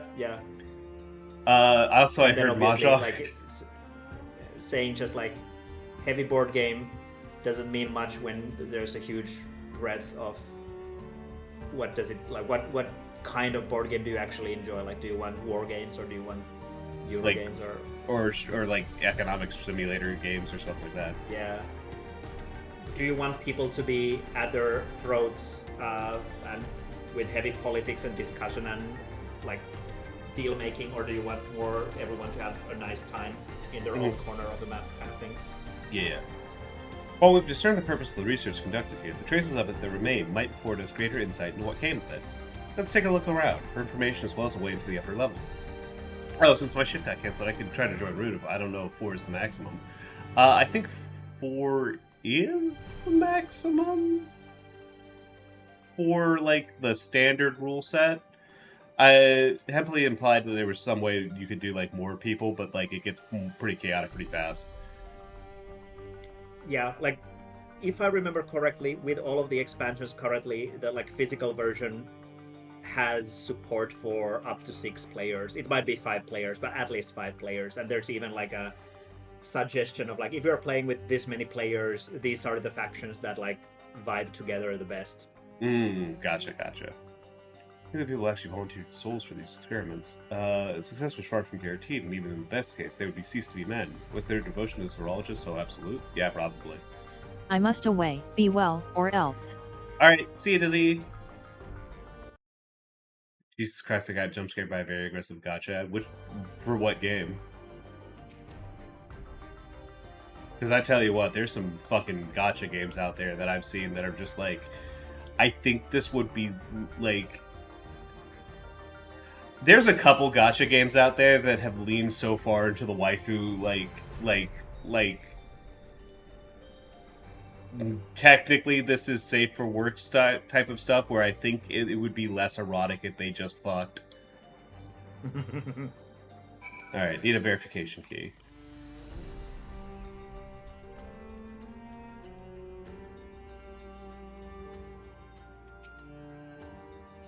I wonder what Beth Lug would make of this research into transferring souls. I mean, he'd probably be like, damn, they really fucking suck at this. I'm way better at this shit than they are, and I'm one guy. The researchers likely moved between the upper and lower levels. Perhaps we can find a key among their belongings. Makes me angry to think about what they did here. But yeah, good job. Definitely recommend playing 4 max for people's first games. Yeah, I think that makes sense. Test Subject's Journal. They're recruiting volunteers for a new experiment. I know I'm not as bright as the others, but they wouldn't laugh at me if I was stronger than them. This might be my chance. Soul transferred a few days ago. I can write. Can write good, yes? I am good. Very good. Getting hard to control strength. Today bit off hand of feeder. Cannot help it, so strong. Hungry. Always hungry. Cannot control. Eat. I must eat. Am eater. Must eat. You find nothing else that resembles a verification key. Perhaps you should search elsewhere. Wow. They really were like, we're just making a Resident Evil level here.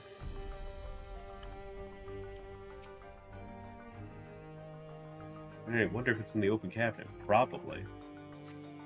Supplies for the staff are neatly arranged within the cabinet. Among the various items is a manual outlining regulations and tranquilizing gas to be used in emergencies. You dig deeper. Find a verification key. Perhaps it can be used to open the gate. Yippee.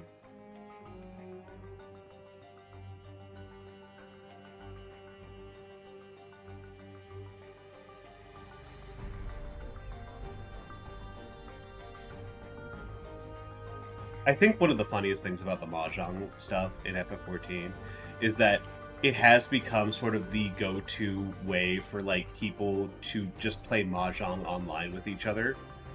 Like, there's not a lot of other games that have like good matchmaking like FF14 does.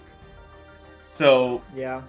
Mahjong players will just play FF14 only to get to the gold saucer so that they can go do Mahjong, and that's the only thing they do. It's very funny. Yeah, like obviously with Final Fantasy XIV, the nice thing is that since you are already playing a monthly subscription, they don't have to make the Mahjong kind of annoying to play to try to make you pay more money. So a lot of the like just for Mahjong clients are like gacha or have other stuff to try. Oh yeah, try to like squeeze money out of you. Well, especially because you can play Domain Mahjong with like without subscribing. You can play it as part of the free trial. Like you have full access to that. So it is kind of the best free way of playing Mahjong. To be honest, I assume that gold saucer required money.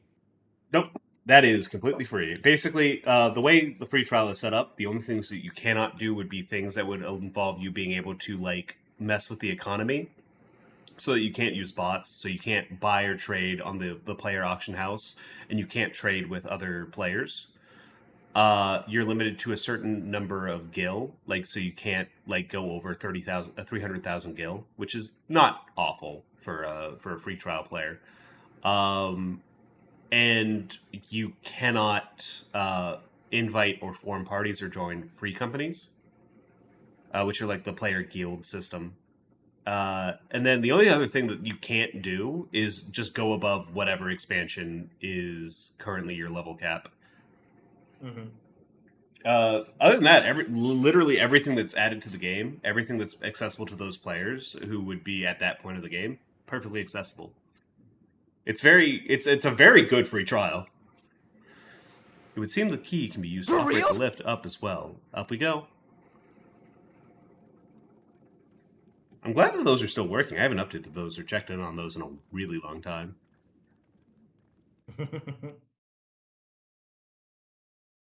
No need to refund everyone like with. We love casting. It got to the point yesterday where like people were doing it on purpose because like like they were running bit. I'm like, if you know that it's not.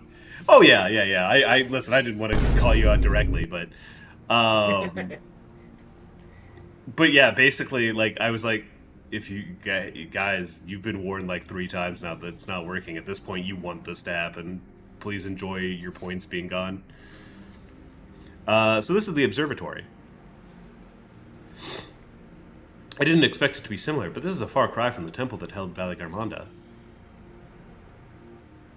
All the machinery appears to be still be in operation. I expect there are auxiliary systems in place to ensure that monitoring can continue even in emergencies. There are warnings. The warnings indicate various anomalies related to the seal's failure, most likely. For a blessing, we managed to fell the beast before it could cause harm. Yeah, this ended up being very convenient. Right then, let's see if we can find some clues about Guluja's mother. I think I can use this terminal. Shale taught me how. Wow, kids are so good with computers. How are you using it when your hands are so small? Can you not reach all the buttons? There's so much data. I don't know what we should look at.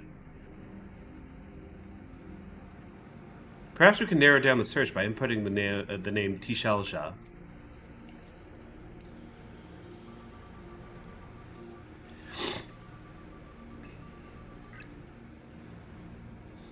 It brought up a lot of results. They all seem to say the same thing. Also, hearing me, as someone who also plays FF14, tried out that new die system. That shit's so much better. Oh my god. Oh my god. This Gulolja person seems really cool. He is. He's a neat little guy. He's a very good child character who's mature for his age. Still has a little bit of childishness to him, but he's very earnest.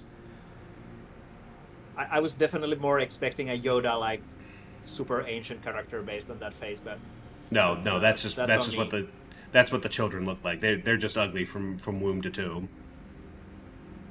I mean, you are the person who used the word ugly here, so I mean, yeah. Listen, I'll stand by. I'm going to stand by that. Mamulja, not my cup of tea. Every day that does something horrifying. Says something that could be interpreted in a really fucked up way. Yeah, I mean, listen, what else is new? Brought up a lot of results. They all seem to say the same thing. Oh, I like how he's standing on a little, like he's standing on the chair. Tashilja, Administrator of Experimental Treatments, Research Logs. Oh no, your mother was a Nazi scientist. Whoopsie. This sounds good, doesn't it? Chances are that the data is encrypted, and even if not, it will take considerable time to go through it all. Then let us take it with us to the back room and have Shale analyze it. Agreed. Alright, I'll transfer it to the storage device I brought. Damn, he is prepared. Holy shit.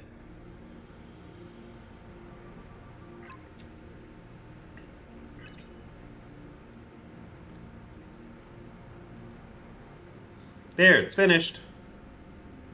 Thank you so much for bringing me all the way here, everyone. I'm not even traumatized by all those weird, fucked up people, beast, hybrid zombie things that we saw.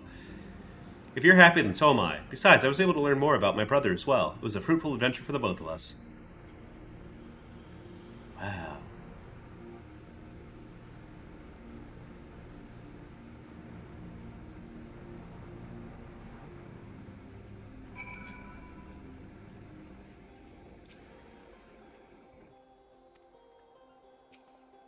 Alright, Graha. And so here we are. The authorities will doubtless wish to be informed about the facility and its contents, but first things first, let us deliver the data to Shale.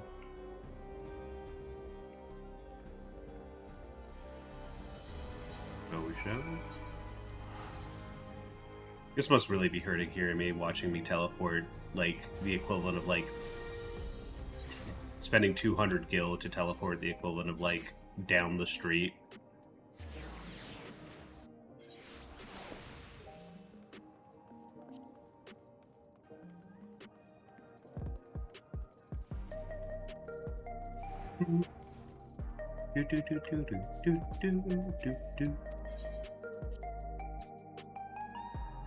Suddenly entering a synthwave disco bar.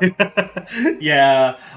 So like the whole thing with Solution 9 here is that like way back in the day, thousands of years ago, the star like the planet was kind of split into like 13 different dimensions, like parallel dimensions stacked on top of each other for other various unrelated reasons. 14, including the source.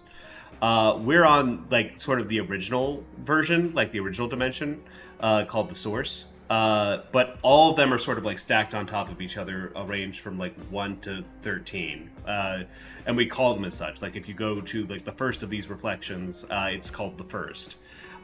This is from the 9th. And because of like villain machinations over like those thousands of years, there's been constant like society resetting calamities that have been happening.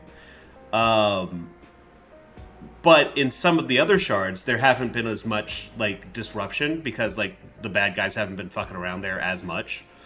And so sometimes you go to a different shard and you find that it's like a technological super wonderland, like the 9th, because they've had thousands of years of uninterrupted development, whereas we have not. So there's a little bit of a tech disparity sometimes.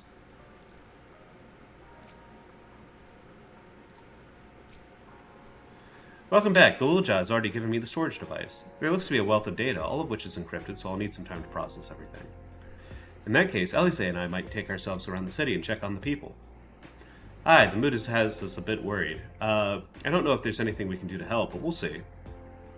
Understood. I'll let you know as soon as I finish my work. Thank you. We'll see you again soon.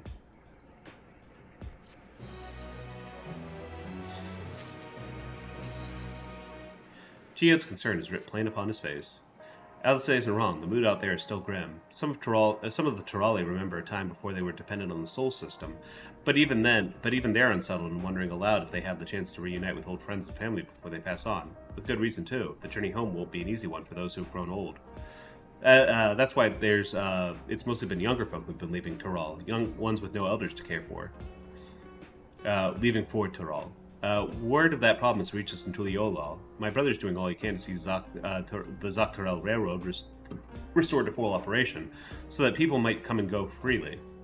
Unfortunately, the tracks only go as far as Vanguard, so some traveling by foot will still be necessary. Even so, the railroad would make things decide easier. How long until it's back in service? Couldn't say. When I left for this visit, Kona seemed reluctant to make promises. But while Shell's working on the data, we could go and see the state of it ourselves. To Shaloni Station, then. I'll make sure to keep Kona informed. Alright.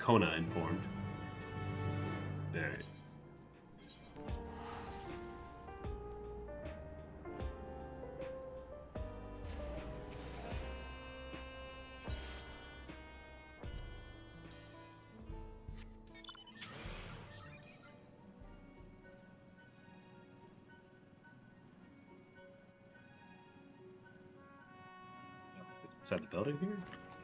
It is. Shit. I didn't even know there was an interior here. I filled Kona in. He asked that we continue to support the Alexandrians as best we can.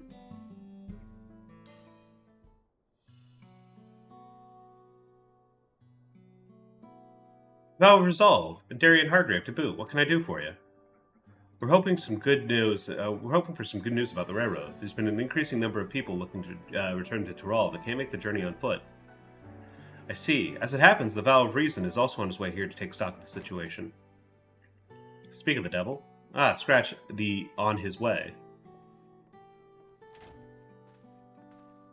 Oh, hey, Arendelle, too.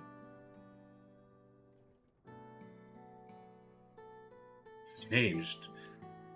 Did our little bun finally outgrow his old clothes? He's an adult. Looking good, Arendelle. As the guild ship has officially approved my transition from gleaner to independent contractor, I was in need of more befitting attire. You're here about the railroad too? It was in part for my sake that the original Dawn Blazer was sacrificed, so I felt it only right that I assist with its replacement. Speaking of which, I assume Lamati has explained the glowing urgency of the need. What have you to report? The new locomotive was on track for completion, but we're having difficulty pulling her into the station in a manner of speaking. You see, when we used the Dawn Blaze to get into the dome, urgency outweighed all other considerations, but now we're back to our original problem, how to run the railroad without upsetting the inhabitants of, Mewahetsun?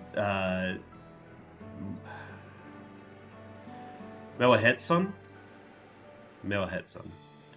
That is, the Ronik. Though the Hetsaro that follow them are none too pleased about their Hetso being spooked by the noise of the locomotive either. The solution I've devised to quieten the railroad should address that complaint, but a silent train presents a different danger. The Ronik will need to be deterred from wandering across the tracks. And I suppose we can't just blow the whistle at them or they'll panic and be put off their grazing again. Weren't the rail routes plotted to avoid the Ronik's preferred grazing areas, though? It's odd that they're getting so close in the first place.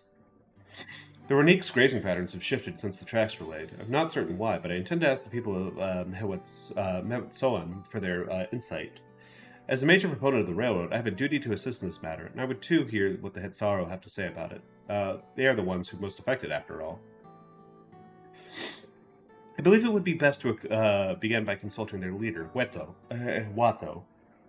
The rest of you can accompany us to the Hetsaro encampment if you like. Give me 2 seconds. I gotta blow my nose real quick.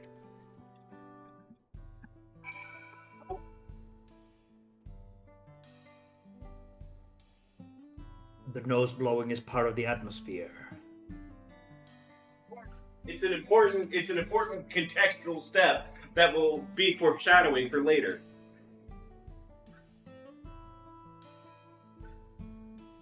Alright, there we go.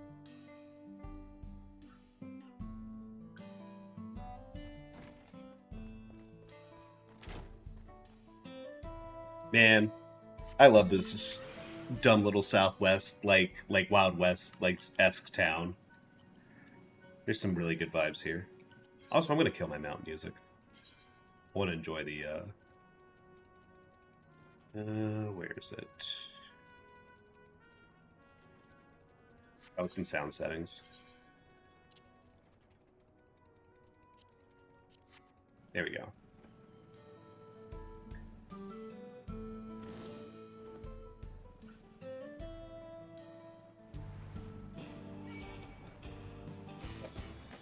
Dead enters a saloon, and in order to improve the atmosphere, he starts like spitting on the floor. I start like hawking loogies on the floor, yeah. Yeah. Firing a gun indoors just to improve the Just watch my environmental cowboy storytelling. Oh no, where's my shirt? Oh no, my shirt disappeared. Fuck. Oh. I'm looking at your stream, and it hasn't happened yet in your webcam. Oh no. No.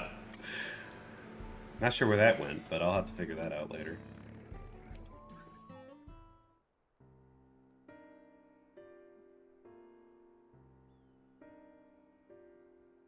Problem resolved, valid reason. I bid you welcome to our camp, but what brings you all the way to Mawat Soan? Thank you for seeing us. Our visit concerns the matter of the Zaktoral Railroad.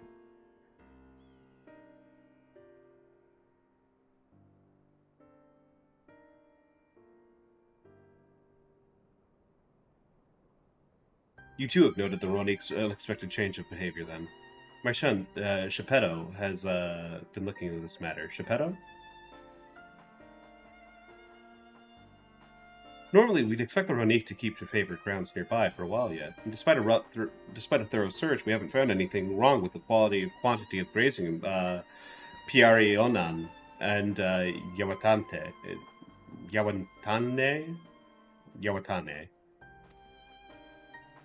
Yet they refuse to keep where they usually would, instead pushing westward towards your railroad. I certainly see no cause for this unseasonal migration. Nevertheless, should they continue to move west, we shall follow. As any true Hetsaro would, I suppose. As you may have surmised, I am of Hetsaro descent. My parents traveled with the Ronik as well, though I myself have no memory of the experience. I was left behind as a babe, you see, during such a migration, one of many sacrifices necessitated by a nomadic lifestyle, I am forced to assume. Well, okay. Oh, flashback. A chance encounter with a kind Pelu merchant was the only reason I survived. Taking pity on me, he taught me his trade that I might fend for myself. Became a stall-keeper in Tuliola's markets, and that is where the Dawn Servant found and adopted me. I'd already been in the palace for some time when Mama T came to join us. Like me, she had been cast aside by her parents. I knew the pain of solitude and wanted to spare her that suffering. As this tiny child's new brother, I swore that I would always be there for her. Yeah, but now she's like way bigger than you, dog. Truly, I had never heard of the Ronik choosing a path so arduous as to force such a terrible decision, nor of any of the Hetsaro willingly leaving their own flesh and blood behind. There must have been some exceptional circumstances. I cannot say. The idea of following in their footsteps that I might better make excuses for their actions never much appealed to me. Even if they had good reason, wouldn't you want to know? Even if it might help you better understand the Ronik's current behavior?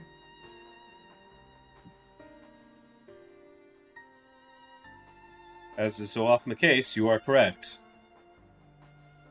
Though my discomfort with the Hetsaro way may arise from fear of reopening old wounds rather than blind fervor for innovation, it would nevertheless see me repeat past mistakes.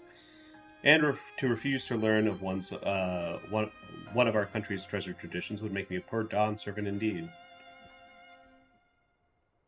Please, teach me the Ronik and what they mean to you. I promise to listen with an open mind. We would be delighted. In the meantime, your companions are welcome to look around. Will you learn of the Hetsaro culture with me? I should like to approach this with the fervent curiosity that you and my sister share, but it would be useful to know whether I am, doing it correctly. Then it's settled. You'll learn more of the Ronik, and we'll have a look around the plains, and perhaps in the process we'll find the answers we seek.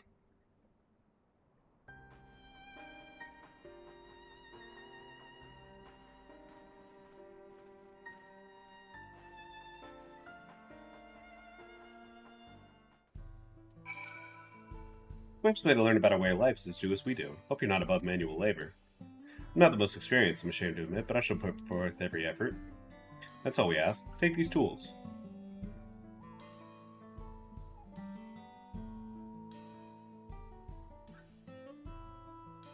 Now introduce yourself to anyone who looks busy and ask if you can help. They'll be happy to teach you what they can do in exchange for another pair of hands to do it.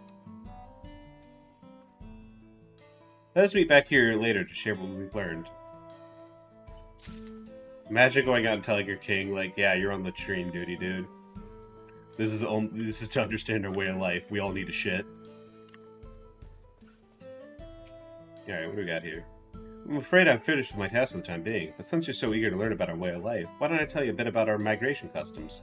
If you're here, then you likely already know that the Ronik are Hetso, our guides, that we travel with throughout the turning of the seasons. We trust them to lead us to fertile lands with all we need to survive.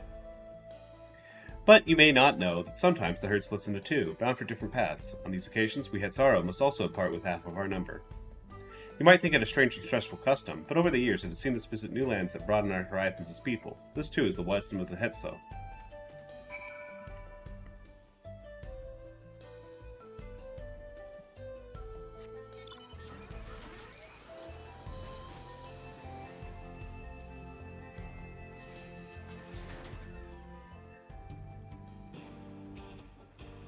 Here to help? Well then, why don't I show you how to care for a Ronik's coat? Go ahead and run your fingers through it. Gently now. It's all tangled. This one's fur is a bit overgrown, but a good brushing should thin it out. Would you like to try? You'll need the right tool for the job, mind you. A comb with the type you're used to would only get lost in the tangle, it's like it's not.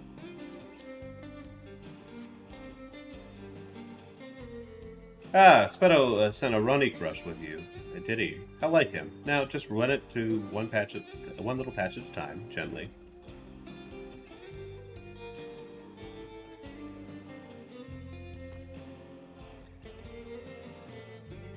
You dutifully brush the Ronik until your arms go weary from the long batter with its coat. It appears much tidier now, though the same cannot be said of your clothes, which have required a new coat of their own. Well done! With less excess fur, our friend here will be more comfortable in the afternoon heat, and less susceptible to illness. The combed coat also makes it easier for us to identify injuries, should the need arise.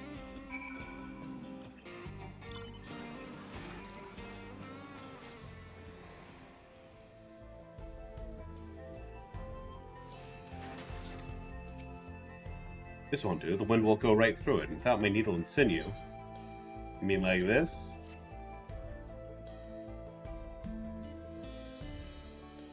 Oh, these are precisely what I needed. I should be able to patch up the covering now. Given how often we pack up and reassemble our tents, they're bound to get the occasional tear. Fortunately, the Ronik hide they're made of is durable enough that we generally needn't worry.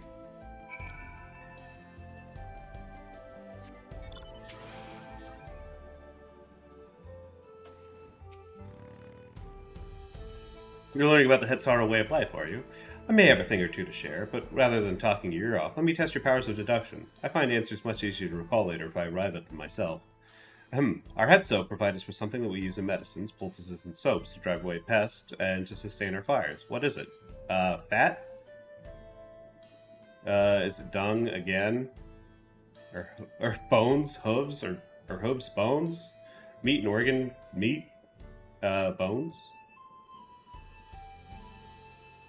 Both horns and hooves have cores of bone, and we use all these materials, albeit primarily in temples, instruments, and the like. It's not quite the answer I was looking for. It's shit. It's always shit. Sounds like there's a story there, but that is indeed the correct answer. We've discovered myriad uses of Ronik chips over the time, each a boon to our way of life. When there is a need, our Hetso always provide. It's always shit. It's always shit with these fucking quests. Every expansion has like one quest where you're just like, yep, sorry, you're picking up shit, dude. Never let us get too big ahead. You're never above having to shovel shit. You smell the grass and the wind, which is a good thing, I promise. You can nearly be mistaken for one of us. Or at least a very adventurous Tonawatwa. I have to wonder how Valkona is getting on. I assumed he would be reluctant to get his hands dirty, but it seems his wish to understand us was sincere.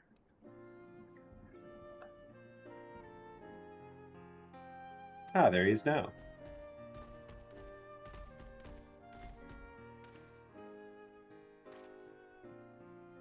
I hate their fucked up little eyes. Apologies for my tardiness. I was tasked with grazing the Ronik and ended up rather far afield. I found myself wandering hither and thither at my companion's inclination. To force us back to the trail seemed inappropriate. But how was your own work? Have you anything to share? So our life revolves around the Ronique, but in turn, the people receive all they need. The Ronique are treasured members of this community as important as family.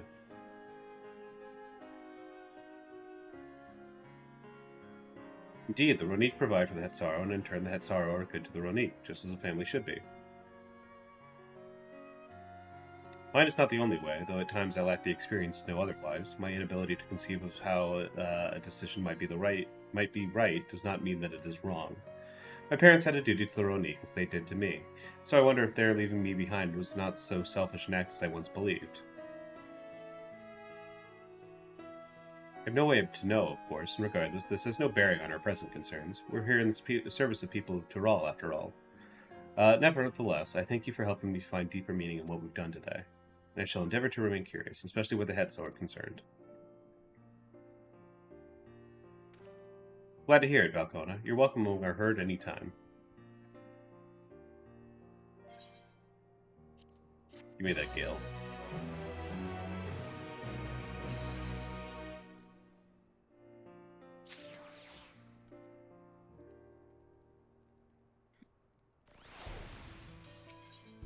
Kona appears loath to part from his Ronique companion.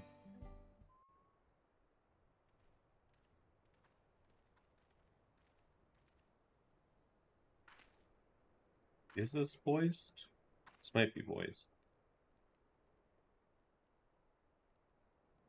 Yep.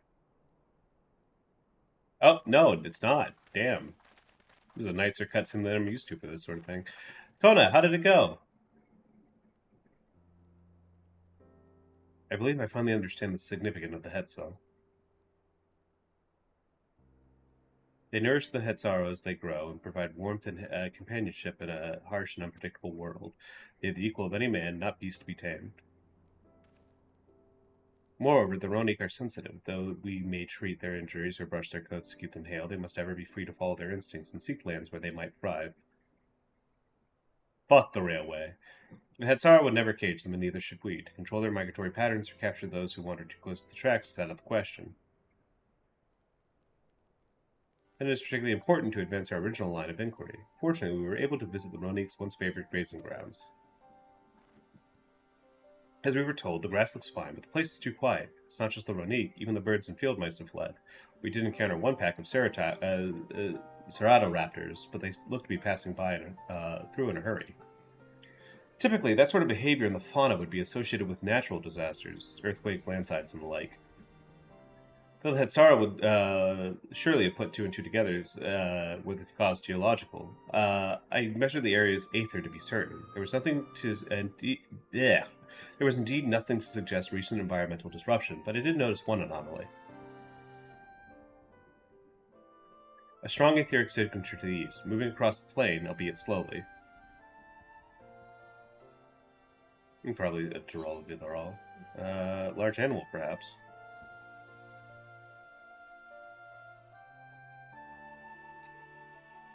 And a powerful one, like it's not. A predator, given the local fauna's behavior. One of the raptors we saw looked like it had a bite taken out of its tail by something with very large fangs. It couldn't be. Tururezzo?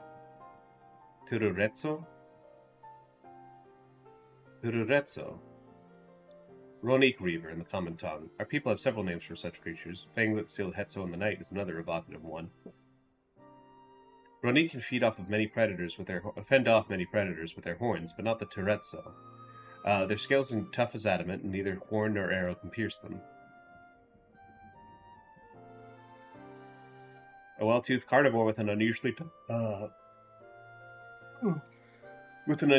hide. I cannot recall any such fauna in this region.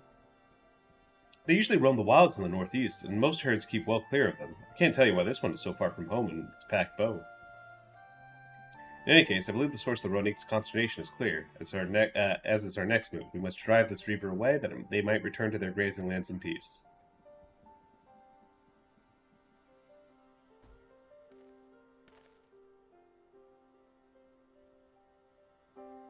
Never fear, we will make certain that the beast threatens you no more.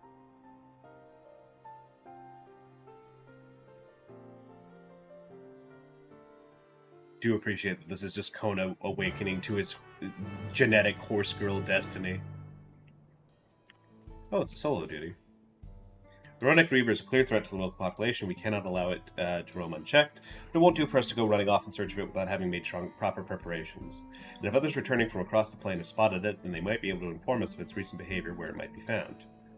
Your progress to the upcoming battle will be saved at certain points. In the event that you are defeated, you will be able to retry again for the most recent of these. Please note that if you enter battles associated with other quests or log out from the game, the progress will be lost.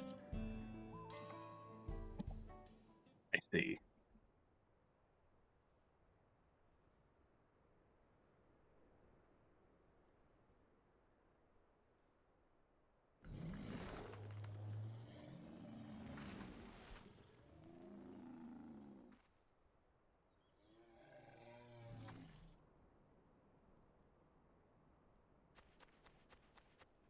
Help!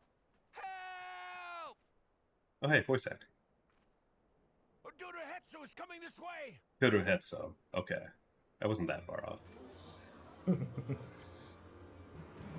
It's such a blessing whenever somebody says something out loud in a cutscene. It has beasts across the plains in a panic, and our Ronek are practically paralyzed with fear. We must get them to safety. Why the double E if it's a short E? To calm the creatures. Once they're less agitated, Damn it should you. be possible to hurt them. And after they're out of harm's way, we'll deal with the Ronek Reaver. I suggest you remain here to attend to the Ronek when they arrive. They'll be safe with me. Please, be careful out there.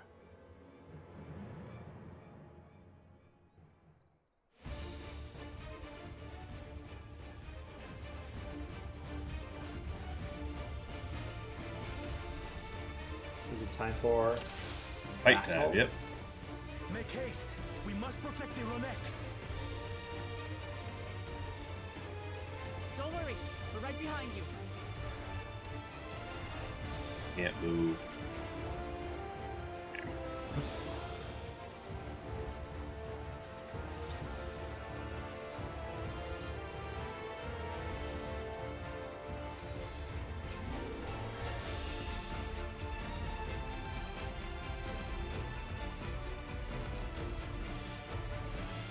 I do like that. It's a beautiful landscape. I do like this music being playing as you go like 40 seconds through empty grassland until you find the enemies.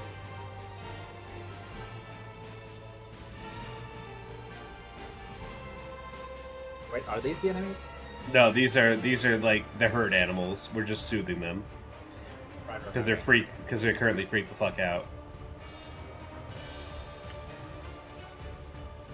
It does make the music for the time being even more funny, but It is sure pretty that funny. they will be fighting. Should be all right. Let's look for stragglers. Past here? Yeah. Ronek are to rally too. None shall be left behind. Okay, man. They're herd animals, but. Yep. There must be something up ahead. Come. There. These are no match for the likes of us.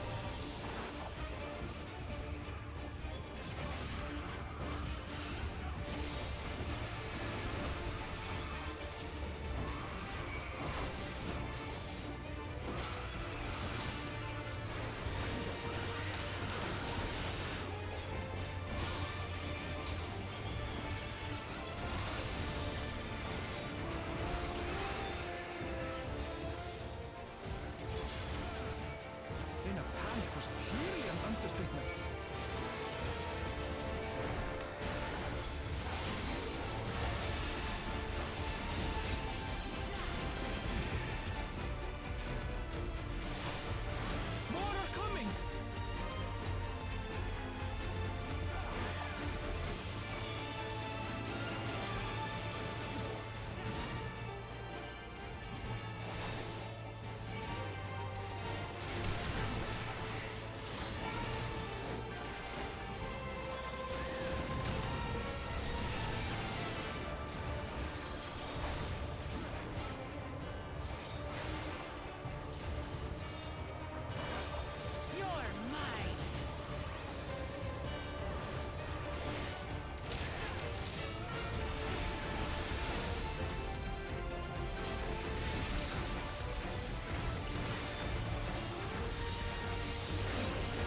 Oh, okay, he's just gonna handle it.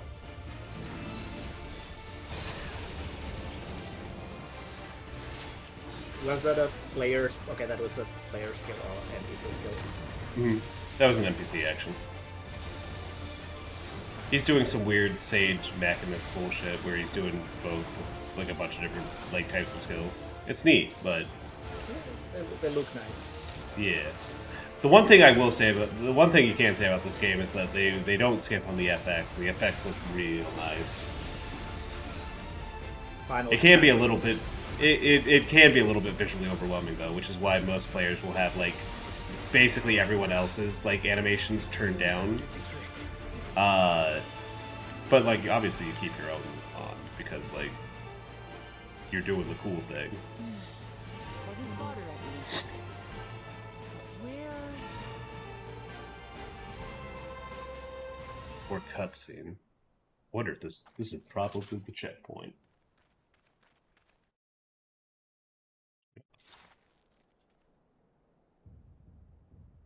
Oh shit. Oh. Look there! We've got a big one coming! Yeah, it seems like a problem. Impenetrable scales and wicked fangs. Wow, almost as much teeth as that fucking rabbit we killed earlier.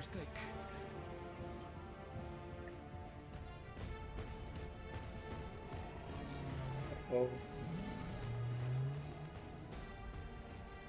There! That one there! He's gonna sacrifice himself. For a herd animal. Listen, I get that they're important, man. You are the king. Not so fast!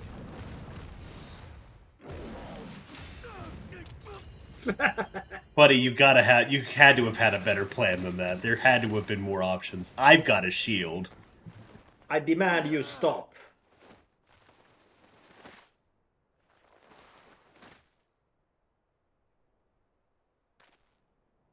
Even should it cost me my life. Buddy. There are a lot of hills to die on. I don't know about this one. Say if they had so! I was joking earlier about his genetic horse girl like tendencies kicking in, but like maybe actually.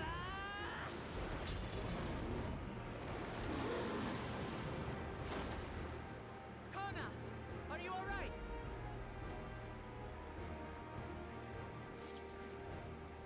I have only 7 broken bones. I can't see, but things are fine, kind of. You've nothing to fear. I do like the implication that, like, Wook Lamont and I just, like, we just kind of sat back and watched that happen. We're just like, wow, he's really... all this for that? Huh. Right. Let's finish the job. Maybe he gets off on it, so we'll just Maybe, let him do yeah, it. maybe this is his thing.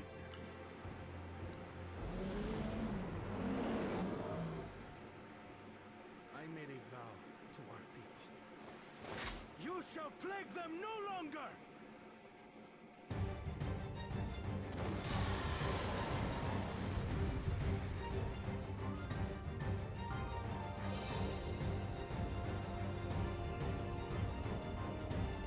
I guess this boss has some kind of a thing about having high armor. You'll find the vow of reason. Yeah, it looks like I'm not doing any damage to it. Yep. Yeah, I'm not even scratching this thing. Damn it! Not even a scratch! I just said that, Wook Lamont. You're good. You're good. You don't have to. Buy me some time to think, will you?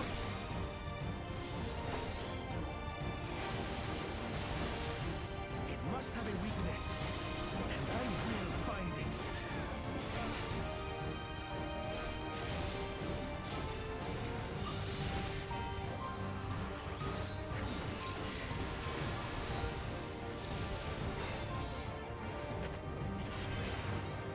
Keep it busy.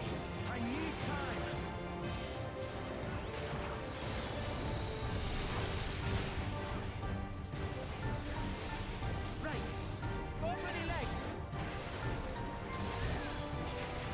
This is also doing basically no damage. I mean, it's a little bit more, but it's still not great.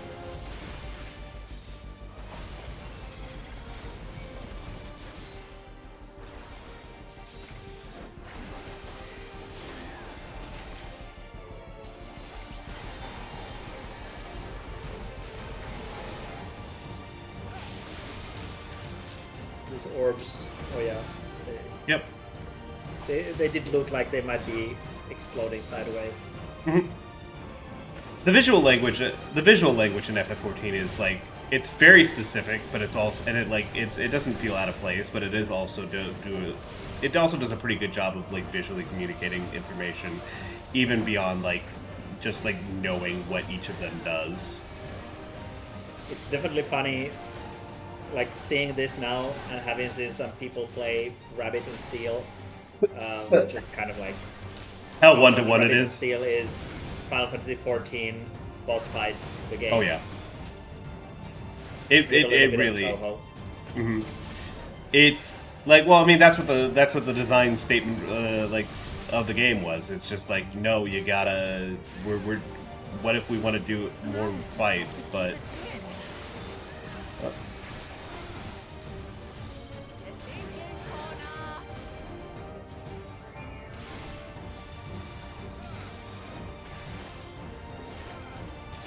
Wait, for a moment it looked like the boss was at very low health and now it's full again. Oh, the low health was his leg. Oh. So you managed to kill its leg? Well, yeah, we hobbled it temporarily, and now we're restraining it for Kona to figure out some sort of a plan. Oh, okay. I've got it.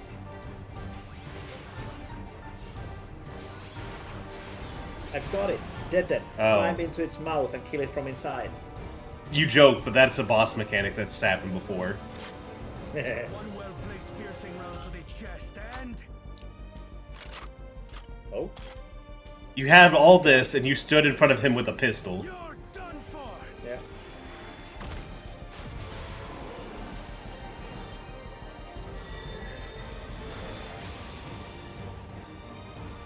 Oh. Neat. That's stem the flow of protective ether. That was sick. I don't know, man. Okay. So, yeah, so now it's Yeah, now it's taking normal protective damage. things are no longer glowing, so you can actually do something.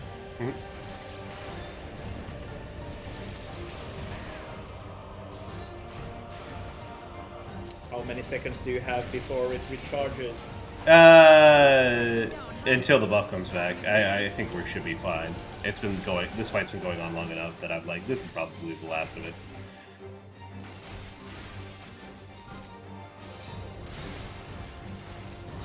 I mean, it's still above half itself. Yeah. But if the buff doesn't recharge, then Yeah. sure. Oh, interesting.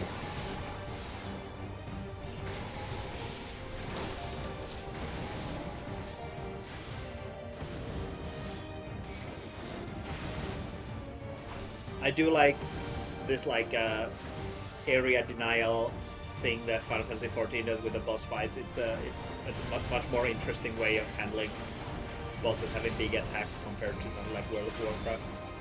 I think it's neat. Yeah. Oh. Like it's a very easy way to do both flashy moves and also moves that are like Visually, like recognizable, parsable. yeah, and also something where it's kind of like the player can actually do something about it instead of it just being like, Oh yeah. now you took damage, you're dead. Huh. Oh, there's still plenty of that. Okay. Like Fair there's enough. still raid wides and stuff like that, but a lot of the stuff though, like the way you interact with the fight is very much like a set pattern, and it's like learning a dance, right? You learn the steps, you learn how things proceed. Disperse that ether ere the reaver recovers it. Oh, okay. This is going to hurt. That's two. Is that a thing you did or the Yeah, you got to run through them, and oh, I got damage up from that. Neat.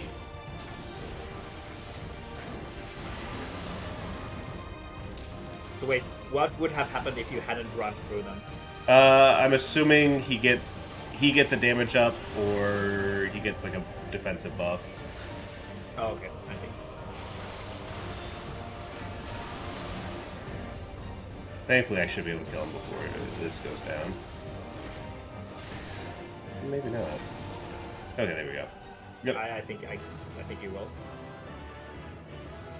Oh, I was watching the stream, the Twitch version, so. Oh yeah, no, I do that shit all the time.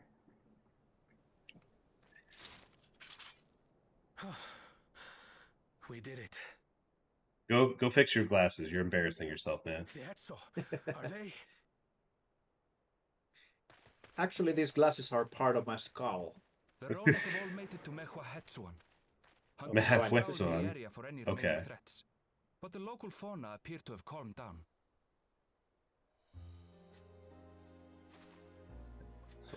Managed to mute in time. We cannot thank you enough for your timely aid. You, most of all, Bow of Reason. We feared you would be loath to take direct action, yet you didn't hesitate to put your life on the line for our Hetzo.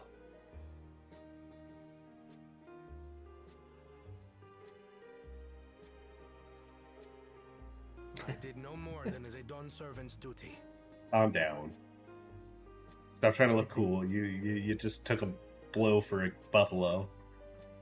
The ethereal conductivity of those scales is astounding. I dare say Hey, we could repurpose them to create a device that emits controlled pulses of ether. Okay. Ether resembling that of the predator the Ronak fear most. Oh, okay, and using that to direct their... I mean, that's still kind of like the same as a cage, but... If we struck the right balance, we would have the means to deter the Ronak from approaching the railroad without causing them undue distress. I don't know if that's true, because this thing is like their greatest predator. Connor, you've done it again. A loud noise every once in a while versus like...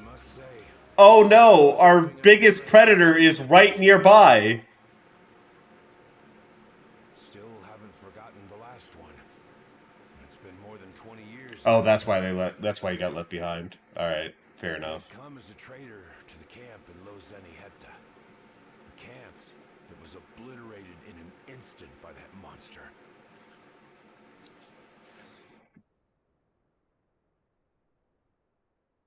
Lozanihetta. That's where the Pelu Pelu trader found me as a babe. Please, can you tell me what you saw?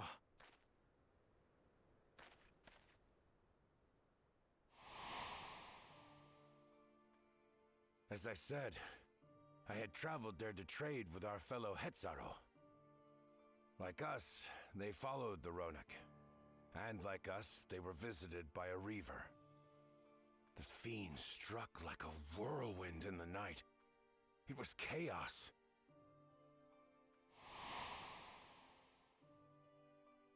I grabbed some token belongings and bolted in a panic, thinking only of getting as far away as possible. But even in my panicked state, I could not help but notice the young couple racing the other way, toward the fell creature. Now, this actually has nothing to do with him. It's a different couple. Save our son! Save the Hetzo! After that, nothing but the pounding of my heart and feet and Ronak thunder. I ran and ran. And as the sun broke the horizon, I found myself separated from both man and beast.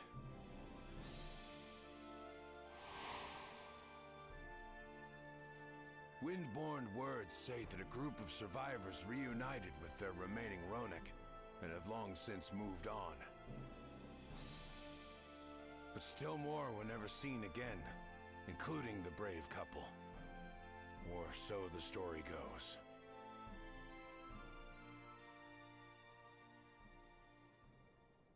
And what became of their child?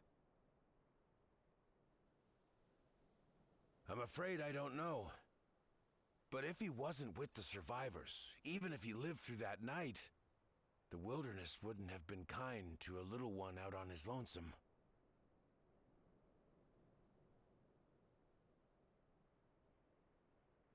Maybe not. The child Hmm. was Albert Einstein. Perhaps a passing That's like you joke, but that's kind of what's happening here. one day, Oh, even the Dawn servant himself. Because this guy is like a technologist. He wanted to like his big thing is he wanted to like update and like use technologies from outside the country to like improve the lives of the people inside of I it. was convinced that my parents had left me behind to follow after the Ronek.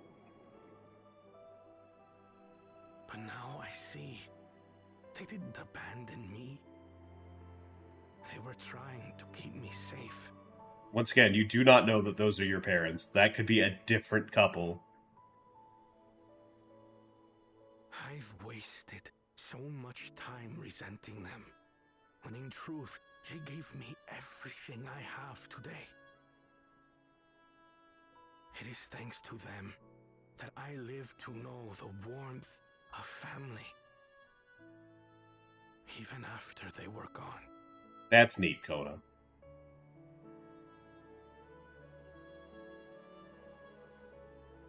And now that I am done, servant, all of Tuliyola is my family. A family I will always protect, as my parents protected me.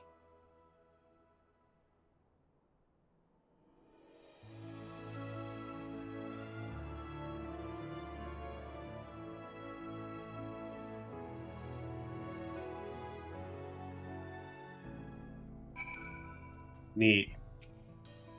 Can't imagine how Kona must be feeling right now. Whatever. To know that the Hetzel are safe or more is more than enough. Yet, would it be wrong to hope that in protecting them we also avenge my parents? It's the least I owe to them, after all this time. Darian, I thank you for standing by me as Dawn's servant and as the often perfect man beneath that mantle. Now, let us return our attention to the matter we came here to address, shall we? We have removed the root cause of the Ronek straying from their favorite grazing and obtained tools to devise an additional precautionary measure, a silent whistle as it were. This whistle must be capable of emitting pulses of aether strong enough that they will shy away from the track of instinct, yet not so strong as to drive them into a panic. If we can achieve this, it'll be a far sight better than a traditional whistle, much more effective and less stressful for the creatures themselves.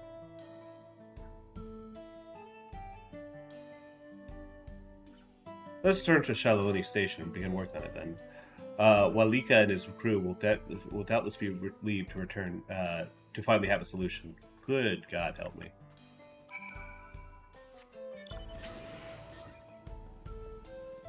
Why am I flubbing so many one-off lines in this? I say as I've read like the equivalent of a couple chapters of a novel out loud.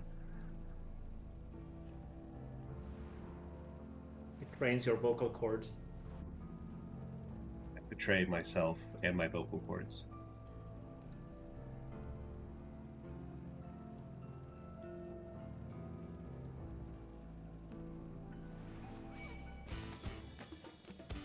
Nope. I went too far.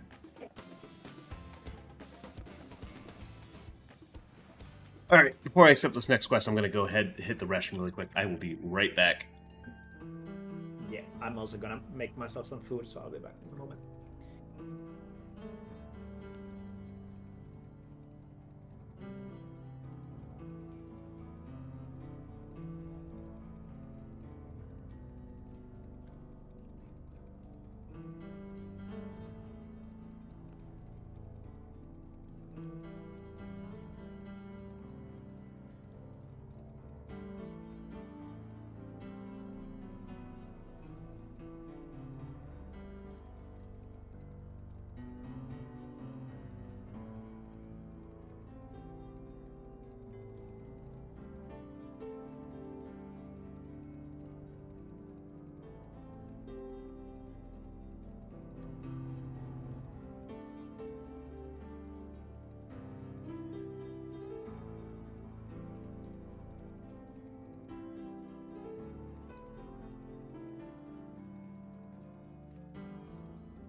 Hello, I'm back.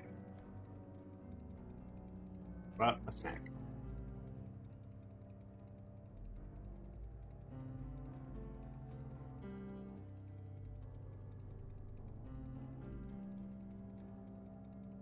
Probably should have taken a bite or something just before I had to read. That was maybe a little bit of a mistake. You look pleased about something. Good news for the railroad, I take it.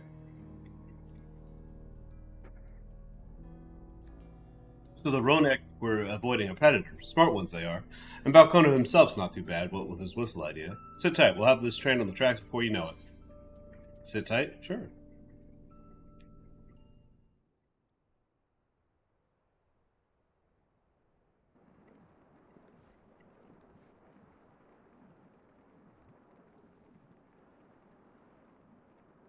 We're ready to go. Okay. Hell yeah, voice cutscene.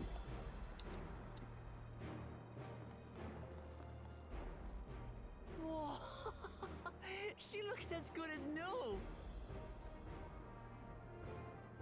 If I had time to do a proper job, could have really made her shine.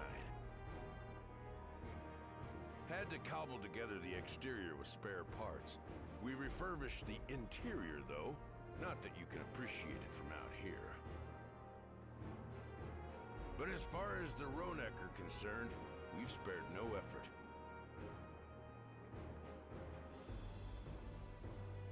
From the ballast to the ties, we've adjusted every bit of the track so she'll run quiet as a field mouse. You and your crew have worked wonders. Our nation is in your debt. Come now. If anything, credit's due to Tuliolal. It's thanks to the folk you recruited from every corner of the continent that we were able to get her up and running so quickly. Besides, the ethereal whistle's the true marvel, and we wouldn't have that without the scales you brought us. However grateful you are, know that we're even more thankful.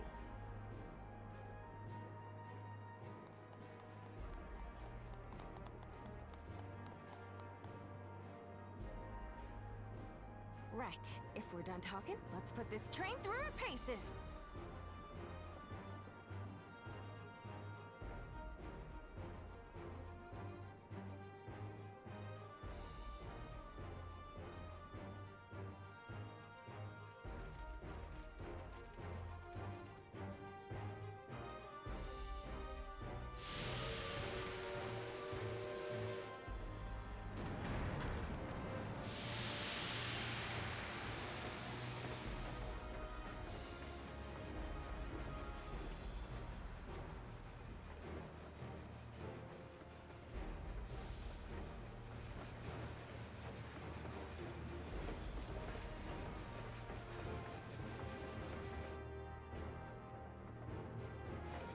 There's a Ronek up ahead. Oh.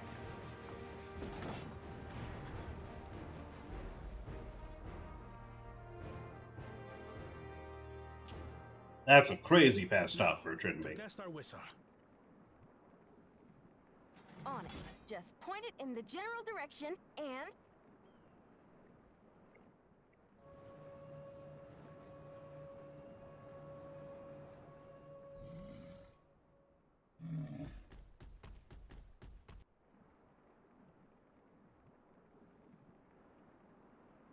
It's moving away.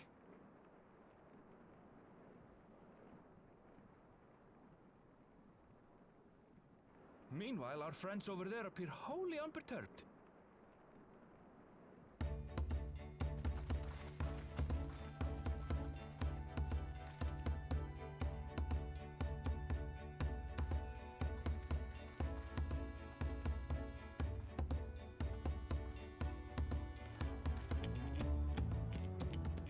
With this, we can alert those who wander too close without disturbing the rest of the herd. a roaring success! In a quiet way, like.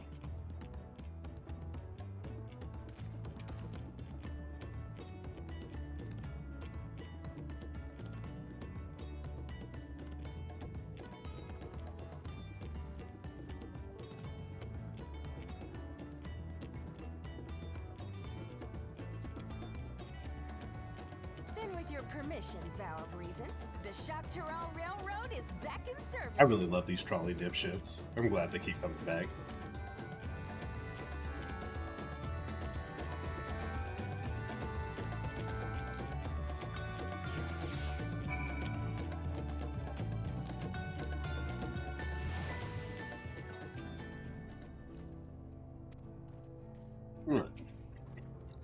For a while there, we were real worried that we'd never get the railroad running again. But now that the test drive was such a success, we can breathe easy and start hauling people to and from the dome. First Shalani, and the continent. Watch out, Zactaral, here we come. I share the sentiment, but we've got a mountain of work ahead of us to ensure smooth operations. Time to get back to it. The efforts of all here today were not going unnoticed. Once more, I thank you.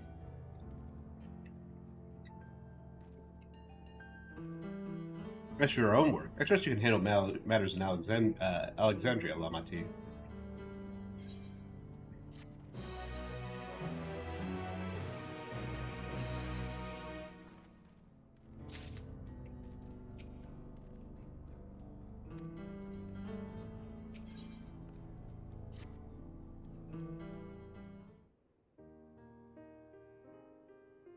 Well, it's possible that Shale's made some headway by now, and regardless, we should spread word that the railroad's been restored to service. Shale, what do you have her working on? Fucked up experimental data. Gululja's mother.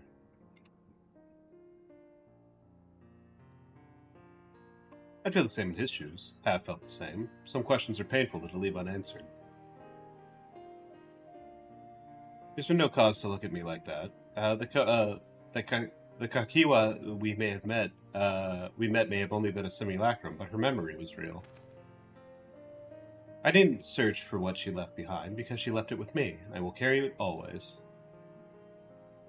Ah, you got a little charm. Speaking of things you're carrying, is that a teeny tiny Kakiwa? What? No! It's merely a token from Alexandria. Our friends in Oblivion would not take no for an answer, and I thought it as good a souvenir as any. Whatever you say, for what it's worth, I think it's a nice way to bring her with you on your travels.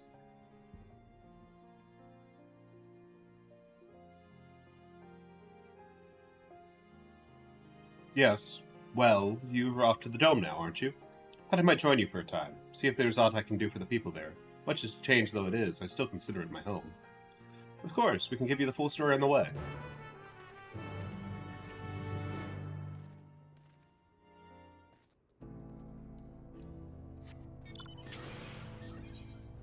Back to the back room.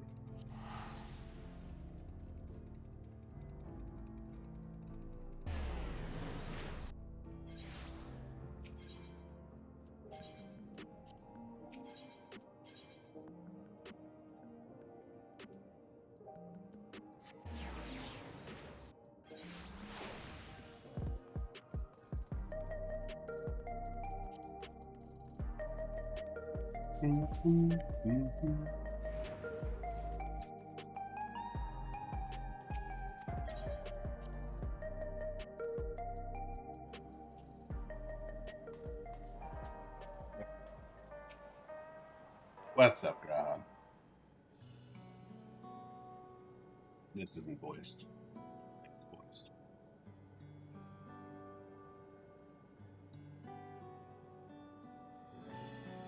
Simply yet elegant solution, and thus is the railroad track back in operation. Meanwhile, Shale's nearly finished processing the data. She'll be able to share her findings with us imminently.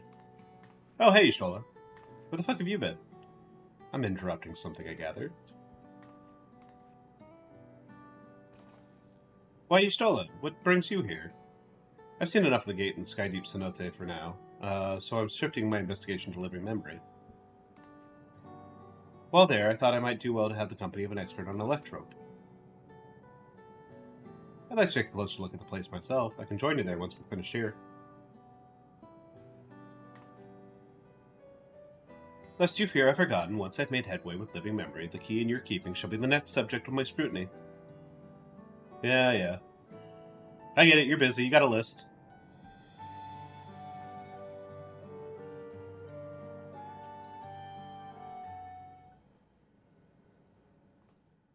Okay, There no, was this a is voice. mountain of data to sift through, much of it tantalizing, I admit.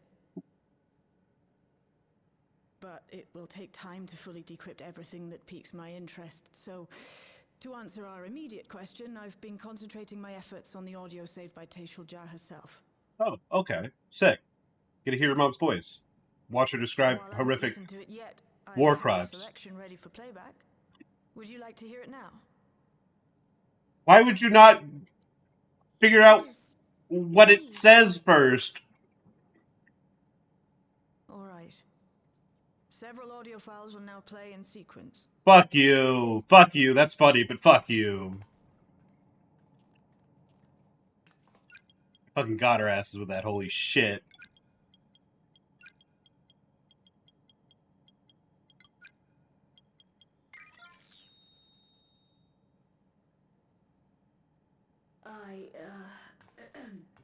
My name is Teishalja, and I decided to record this to help me put my thoughts in order, I suppose.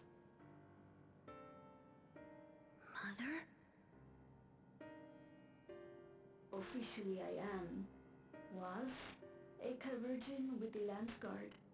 I was part of a contingent dispatched to Yasulani to hunt a Tural Vidral that was wreaking havoc. After our mission was complete, I elected to remain. It was the perfect opportunity to document the geographic distribution of medicinal herbs in this region. Or so I said when requesting special dispensation. In truth, I could not bear to return to Turyolal. I had hoped to aid Commander Zoralja in the right of succession, but he did not so much as look my way. I was never in contention, of course, one of the nameless many in his army. To go back and face that reality was too much for me, so I ran, and in my cowardice, I stumbled upon this path, a path that changed my life. When the dome appeared, I found myself trapped within, and reunited with my commander. Fucking get it, girl. How am I to speak of Commander Zoralja?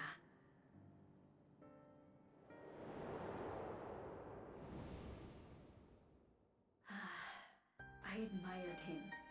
His incontestable strength, his unwavering focus. He was a man of great passions.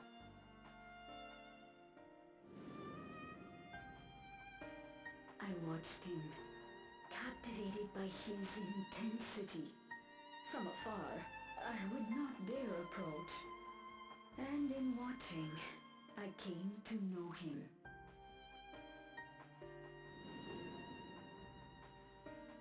His eyes too sought the distance, but not as mine did. He yearned not for another, but something else, beyond the horizon. That gaze would never fall upon me. I knew.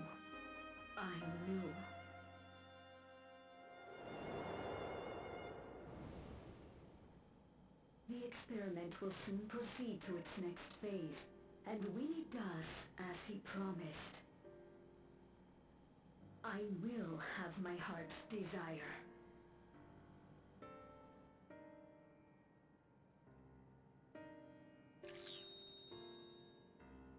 Today.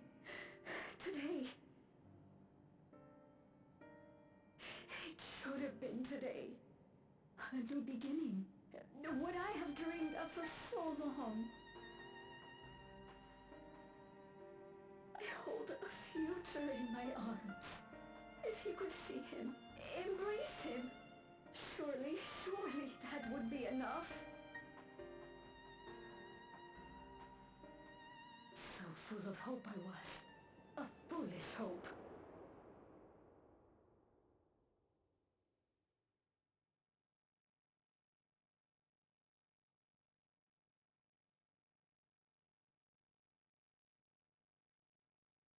scales are blue.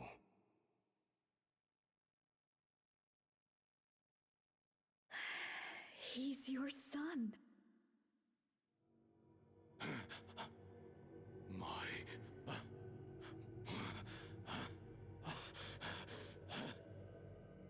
No, I can't.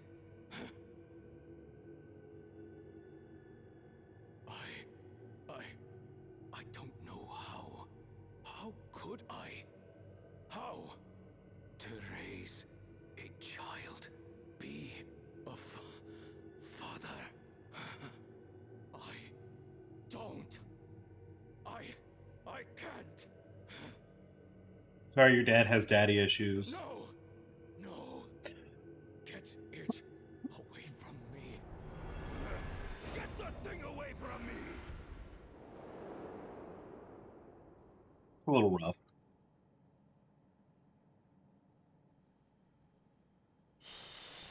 It's all right, little one. Papa was just surprised. That's all. He'll come around.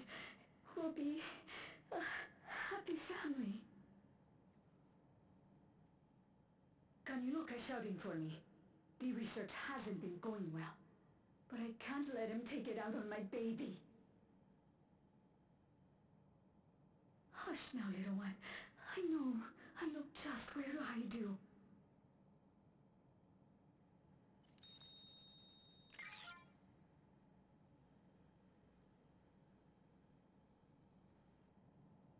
That's I thought so. all of them.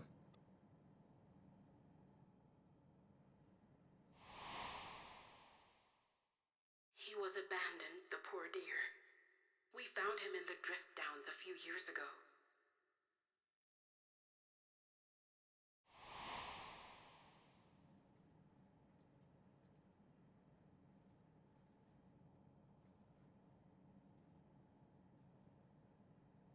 We know some manner of accident happened at the facility after this was recorded.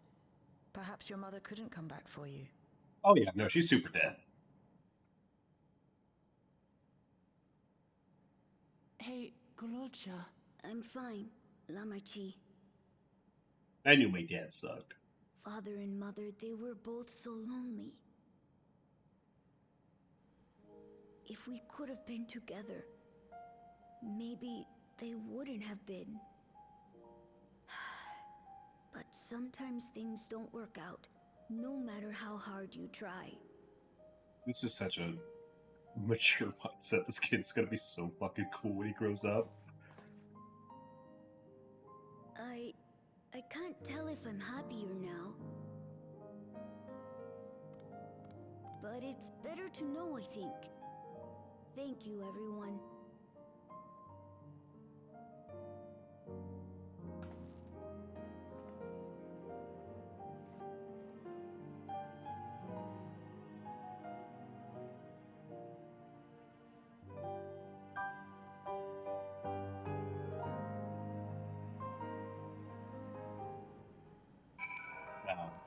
Anyway, say what's up, Yushola. It's better to know. Profound response for one so young. Though I wish he didn't have to be. Guluja is indeed wise beyond his years. He's right there! Yet one never outgrows the need for dependable companions. It's fortunate that he has you. Thank you, Shale. Because of you, I got to hear my mother's whole story. You heard it because you were brave enough to listen, Guluja. If you remember one thing, remember that. Yay! Yippee! Now then, having shared what I can at present, I am ready to head to living memory when you are. Planning to be thorough, so we'll need to stop for supplies along the way. That said, I promise we won't remain over long. I know we all have much and more to attend to. For now, farewell.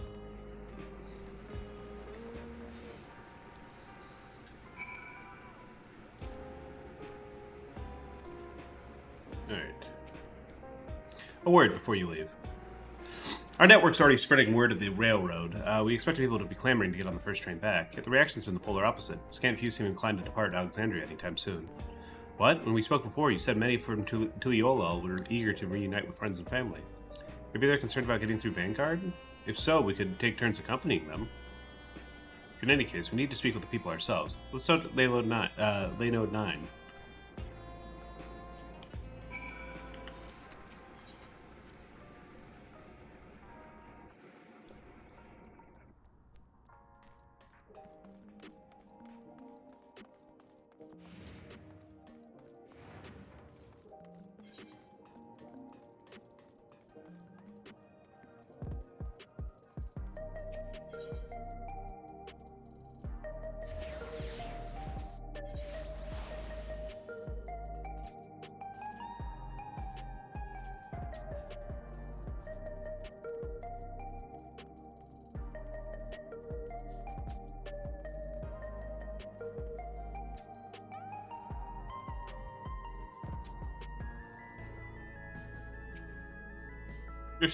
There may still be people gathering in Praxis Park. Let's try there first.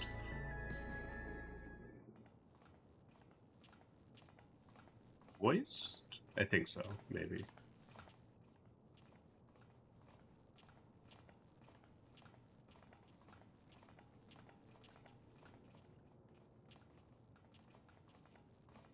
People look uneasy. Yep. Did something happen?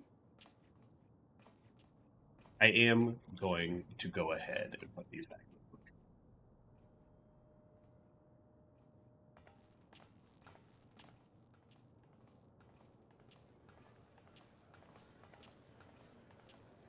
Have you heard? Someone was killed in the Thunder Yards. Oh shit. The Big murder. Yards was one of the hunters slain by a beast. It was a hunter, all right, and a veteran at that. But it was no fiend that did him in. Only a random bolt of lightning. Yeah, that happens. Such a senseless way to die. They say that he expended his last soul cells during Zaraljar's attack on the city. For an upright, hard-working man to meet such an unceremonious end, it feels wrong. That's work. That's life, dog. But we'll be fine, won't we? Even if the system no longer erases our memory of the departed, the regulators continue to function. I shan't go before my time. Growing old and passing peacefully with the help of the ushers is only natural. Well, you may think so, but how are we to know? We have no memory of those who have gone. More may have met violent deaths than passed from old age, and we would be blissfully unaware. Yeah, you're starting to realize that you were living in a dystopia, dog. To any of us. Also, people die. This just happens. What are we to do? Spend every waking moment thinking only of how we might die. Nah, you grit your teeth and you ignore that shit. You fucking bury that shit down deep, hard. With time, I had hoped that they'd be able to adjust to their new situation. But it's only gotten worse. Eh. Look! It's Queen Sphene!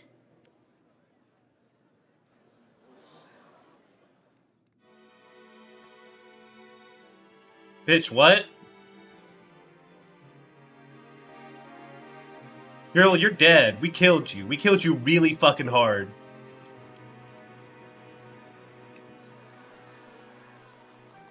Everyone's Oshi is back.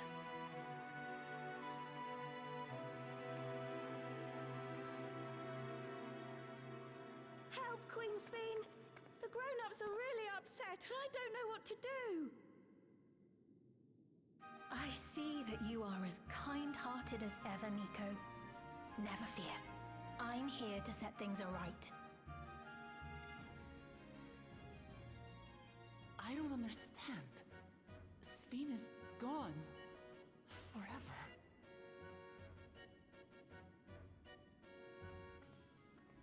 Yeah, what the fuck's going on here, dog? You there, Gusson. You were the Queen's aide, weren't you? What's the meaning of this? Begging your pardon, Vow of Resolve. But Her Majesty Queen Sphene is paying visit to her people, as is her wont. Why are you looking so smug when you say that? Talking about? Sphene is dead. You officiated the funeral yourself. We all placed flowers to mourn her passing. Oh, the new regulators. Funeral. Oh fuck! All right, the new regulators deleted the memory of it. What a curious jest. You know full well that ceremony was to commemorate those lives lost during the attack of Alexandria. Her Majesty walks among her people that she might support them in this most trying of times. Surely that is not cause for consternation. Oh, this is bad. This is bad. This is not good.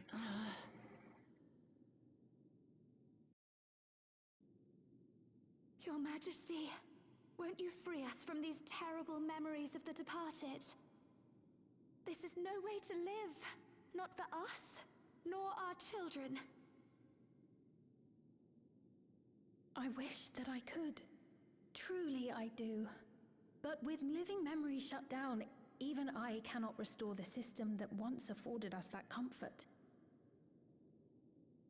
You needn't fret, however. I have prepared an alternate solution. The fuck you have? You got a lot of bad ideas rattling around in that brain there, Sphene. All of us shall be made endless. Oh. Let's just fucking kill everybody. I have created a new system that allows you to transplant your memories directly into an ethereal vessel. One not reliant upon soul cells. Well, this is fucked. You need never again fear death. You may live as you please, and for as long as you like. Our stores of ether are, at present, not sufficient to provide this boon to everyone. But some of you received neo-regulators for the funeral ceremony, did you not? And there are still more we have yet to distribute. 5,000 in all. One day soon, those with neo-regulators will be called to join the Endless, and thence be free of suffering forevermore. But only 5,000 of us?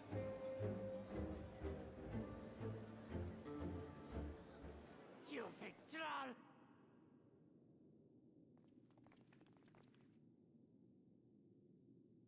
The real Sphene would never be content to save only some of her people. That is true. Who are you?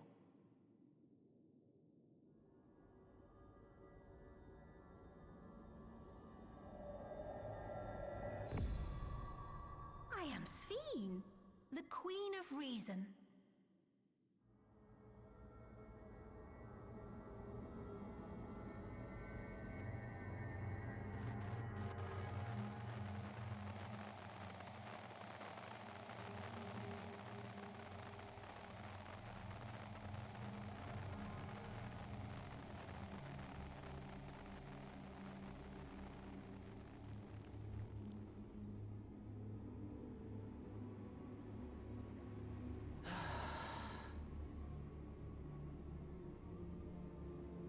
Let's return to the back room. I need to calm down, and then we'll talk.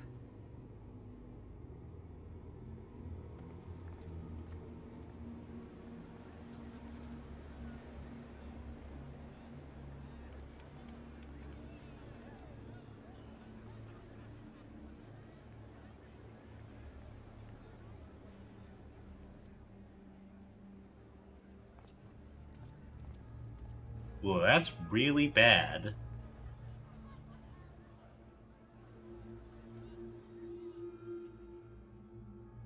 Sinister white woman.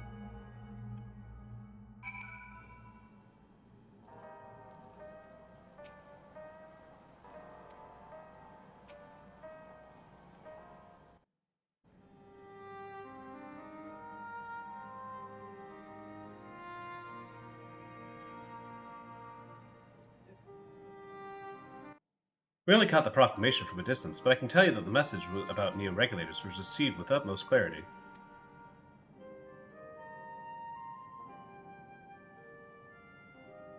It couldn't have been Sphene. She should have been destroyed when the Meso terminal shut down. Without a single Alexandrian to bear witness, presented with an identical figure claiming to be their beloved queen, 'tis no surprise that they would choose to believe she's alive.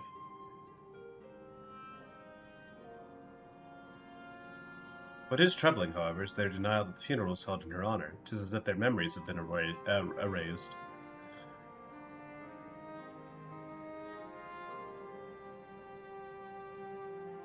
Even that the members of Oblivion remain unaffected, that was likely the work of the regulators, but by whose design? Someone smart enough to play it being the Queen of Reason, and that, guys, even if some suspect deception, most of Alexandria will be on her side. We need to find out who she really is.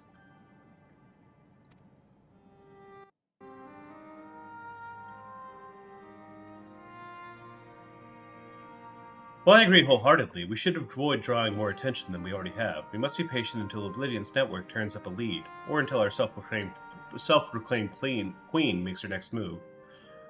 This is probably, yeah, this is almost certainly, yeah, this is the end of the quest.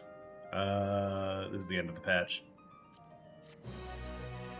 Because the quest name is the name of the patch. It's 7.1, Crossroads. And now we're going to get our end of patch cutscene. Oh, hey, we just finished up the patch. You remember that lady who we all went to a funeral for and who died and everyone was really sad about it? She's back now, and she's like, hey, I can make 5,000 of you into ghosts that will live forever. Also, don't worry about death again. Where am I? Oh, this is bad. This is living memory. What the fuck's going on over here?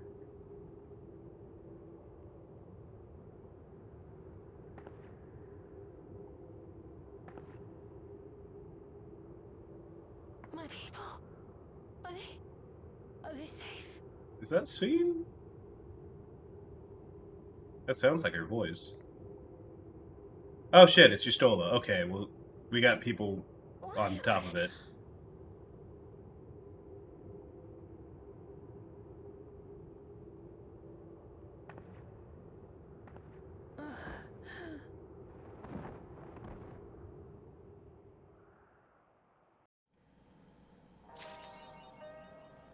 Hooray!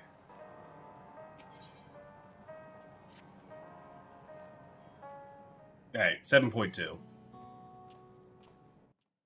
me change the channel status here. 7.2. There we go. Fantastic. Ah, Darian, your timing could not have been better. If you have a moment, we have some things we'd like to share. Excellent. We'll just wait for Lamati. She should arrive shortly. Darian, glad to see you here too.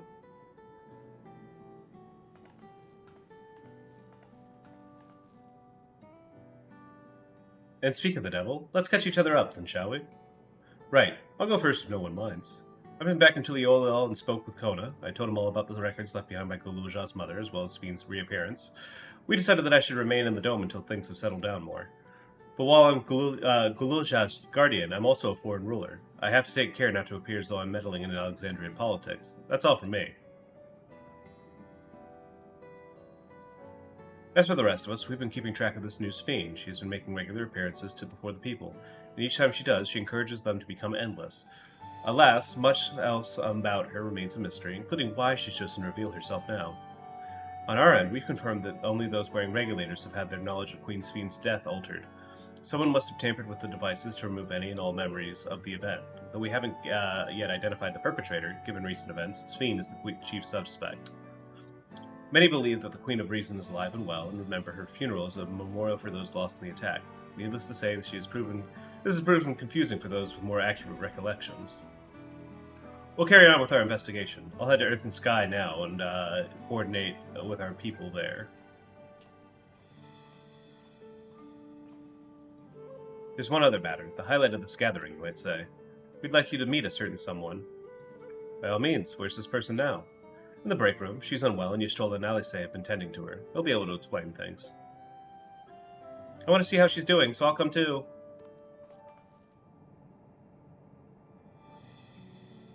The break room is at the end of the hallway through that door. You can go whenever you're ready.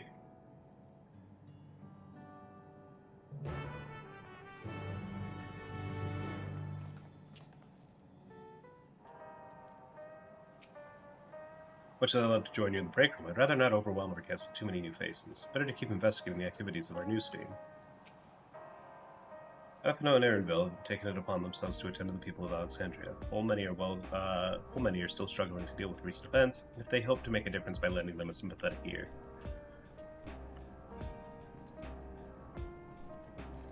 Wow, we have a segmented area off in our segmented area. That's crazy.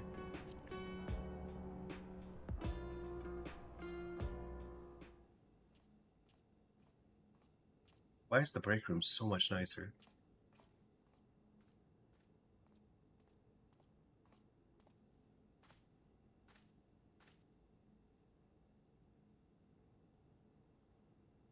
Well, that's a surprise. Hey, it's Sphene. Again, another Sphene. Why are there so much of this girl popping up all over the place? What is she doing here? We just heard she was busy spreading talk of becoming endless among the Alexandrians. What's going on here? She is not who you think she is. Not the Queen of Reason, who has made a miraculous return, but an individual of flesh and blood, possessed of a soul. I'm sorry, what? She's like thousands of years old then. We chanced upon her in living memory, but she collapsed. Unless before we could exchange she's like words. a clone or something. We decided to bring her here for now. Hmm. Her body was suffused with lightning ether, which caused a debilitating paralysis. Ishtola reached out and informed me of her condition, and I came with a proxy as fast as I could. Oh, because it rebalances the aether in the body. Alright, that makes sense. Judging by her appearance, the circumstances of our encounter, and her extreme ethereal aspect, I am all but certain that she is the one from whom the Endless Sphene was created. The original Queen Sphene of Alexandria. That's fucking crazy, dude. What? But how can that be possible? The real Sphene died of illness 4 centuries ago. Okay, maybe I was less than 1,000. I might be getting my timelines messed up. I died. Apparently not. Whatever do you mean? I am not dead. I'm not. What is this place? Where is everyone? Otis and Zelenia? And who are you people?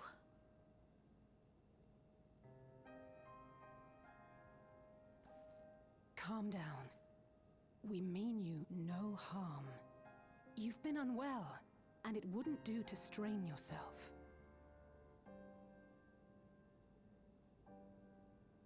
Please, help me. I don't understand any of this.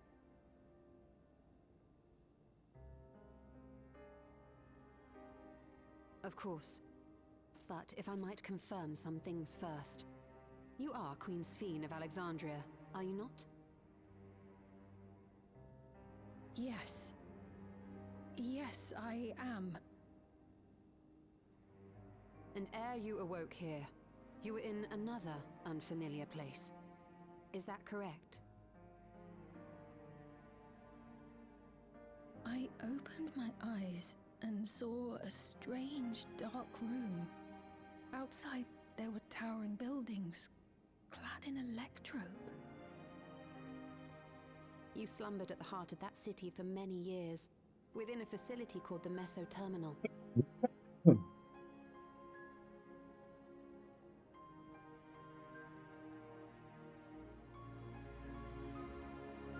Many things have come to pass during that time, some of which you may find upsetting. Are you sure you wish to learn of them?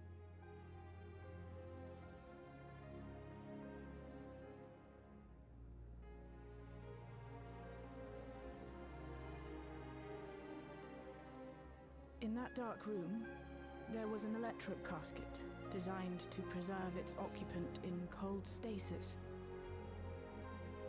They Until had the time cryogenics in when medieval systems were recently Alexandria? shut down, that was where you were kept in all That's crazy. likelihood.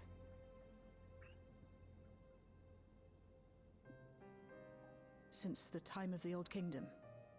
For 4 centuries. What? Do you speak true? I've been asleep for that long. 400 years.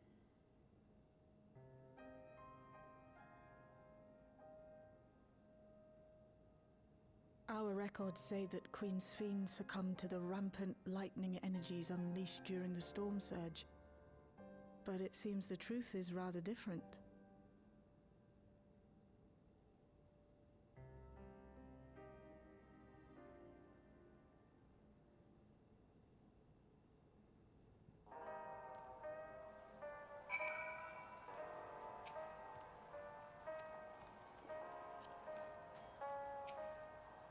I do not believe that you are lying, so please, tell me everything that has happened. Everything. Very well, but let us do so with care, lest we cause you undue strain. Now, while I should like more of us to assist, it is impractical to gather everyone, so I shall summon Grahatia and Cryo for now.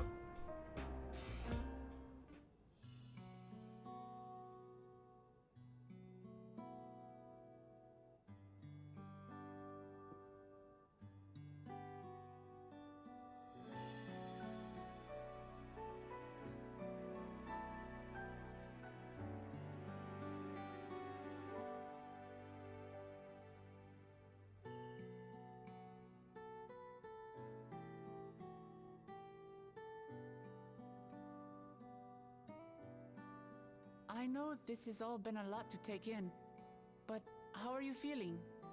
Physically, I mean. Much better now, thanks to Y'shtola and Alisaie's ministrations. In fact, I can scarcely remember the last time I felt so hale. I know not how to repay them. Not only for coming to my aid, but for telling me about my Does kingdom. this mean Galulja's no longer in charge? Because I like that little guy. I don't think they're ones to keep score. Isn't that right? No. Y'shtola is the motherly sort. Alisaie never... Y'shtola's the mom. She's a mom friend, don't worry. He's known those two for a long time. You can trust in his judgment. Besides, you help to prove that their treatment works here as well. With this success, they'll be able to help others in Alexandria who suffer from the same illness. Few things could make them happier. I see. Full glad am I to know that we may cure the affliction after so long.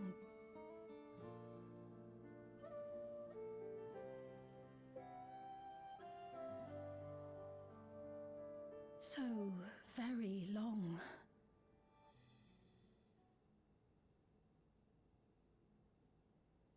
I steeled myself, having been warned, but it's difficult to come to terms with everything.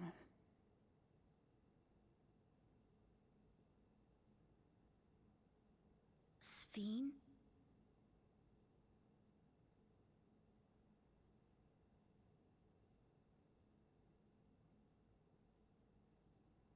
Maybe going out and seeing it would help. Alexandria as it is now. Great idea. There's no substitute for seeing things with your own Except eyes. for the fact that there's a copy of you wearing your face going around telling people to kill There is a themselves. chance that you'll run into the other Sphene. Yeah, that's a problem. Still want to take a look? Yeah. Is it really? I would say that's a little bit of a problem. Just like a little bit.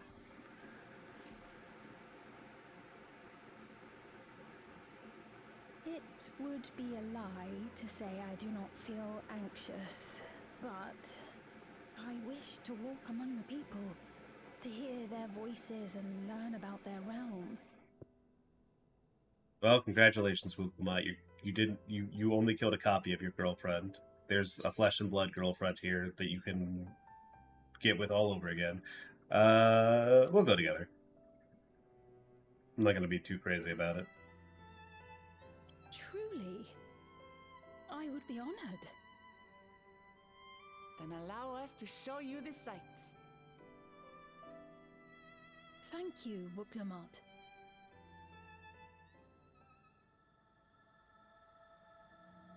They have a little cut in for the patch thing.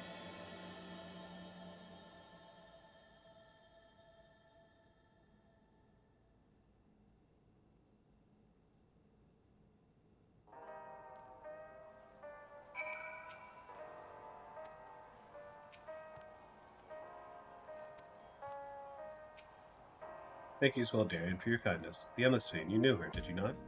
It may take time for both of us to come to terms with the situation, myself especially, but I recognize that I must. I may still be here, but the world I knew is gone. Thank you, Wood Silver. Before heading out, I should put on more suitable attire. There's a modern outfit among the items Shell's prepared for me, I believe.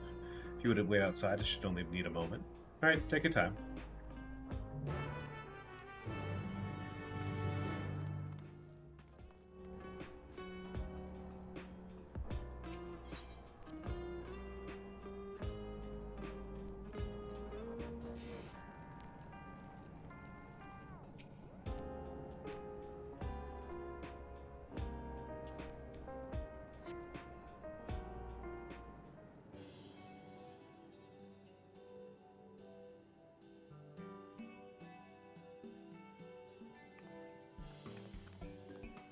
Apologies for keeping you waiting. I've never Denim worn shorts, such huh? clothing before. Oh, so this is where this design came from. I did see like screenshots of Sphene in a different outfit that wasn't like her ridiculous VTuber outfit, but looks ideal for a brisk afternoon stroll.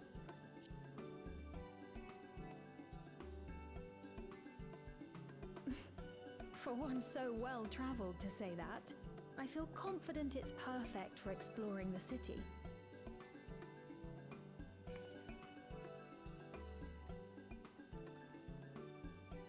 A moment before you head out. Circumstances being what they are, we thought it best to come up with a way to distinguish you from the other Sphenes, and we should probably settle on this now rather than later. That's true. I Last thing we want is a suppose copy. It could get pretty confusing. They're gonna say Collared First, Garnet. we propose calling you simply Sphene. As for the former Queen of Reason, Endless Sphene should suffice.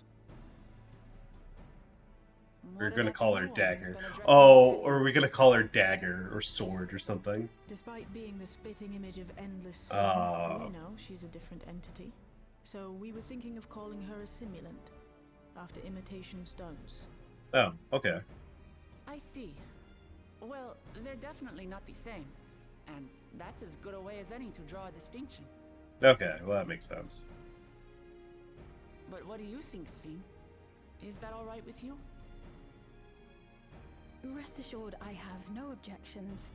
When I am in the city, however, I intend to keep both my face and name secret. That's probably smart. But you're gonna need a code name then. For the people of today's Alexandria know only the Endless Fiend. We're sorry to subject you to such ignominy. No, I myself would rather not invite complications, so it is quite all right. Thank you for your concern, Shale. Let us be off then. I am in your capable hands. That you are. First, we'll head to the entrance of Solution 9. Good idea. We should start from scanning Port 9. I'll do my best to explain things. Thank you, Gulucha.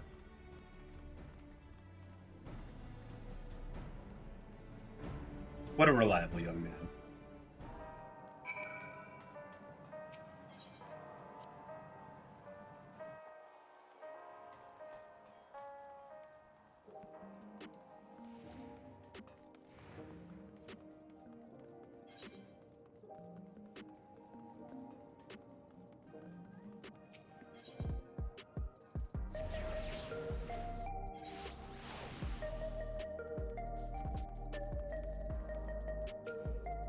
This is not much of a disguise, Fiend.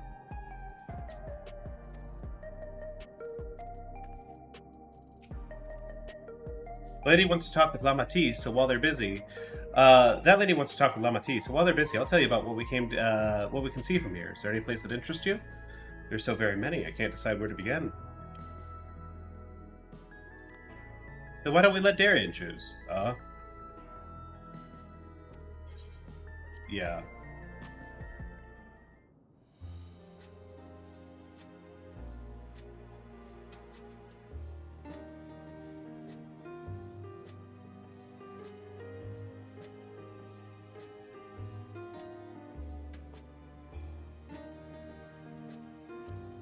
Talk about the Nexus Arcade. We'll go left or right. There are lots of different shops at the Nexus Arcade, selling everything you need. It's always full of people out doing their shopping. The Endless Fiend gave Darian and Lamati a tour of the place. I remember watching them from a distance. The castle town I knew had a main thoroughfare that was lined with shops. Whenever I visited, the citizens would come out and speak to me about matters great and small. Just like that lady is now doing with Wuklamat.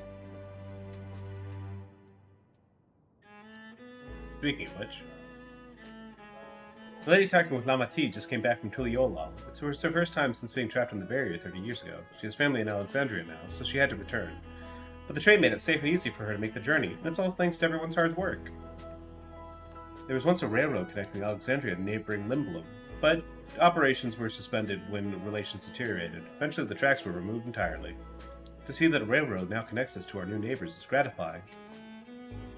Especially considering that our history began with war, with Alexandria the aggressor, and in continuing to strive for peace, Tuliola's leaders have shown great magnanimity, and I can't help but be moved. Now let's talk about Laynode. If you attune to Laynode 9, you can teleport back here anytime you want. You can also use it to teleport to other locations in Solution 9. Makes it very easy to get around. That's the mode of travel that utilizes aether currents, yes? We had the same in my time, but when the storm surge broke out, such nodes were sealed off to prevent enemy use. After the war, the etheric balance across the entire world had collapsed. Not only was travel outside the barrier ill-advised, the act of teleportation itself had become dangerous. We had to abandon the nodes altogether. It's heartening to see them available again for the use of one and all.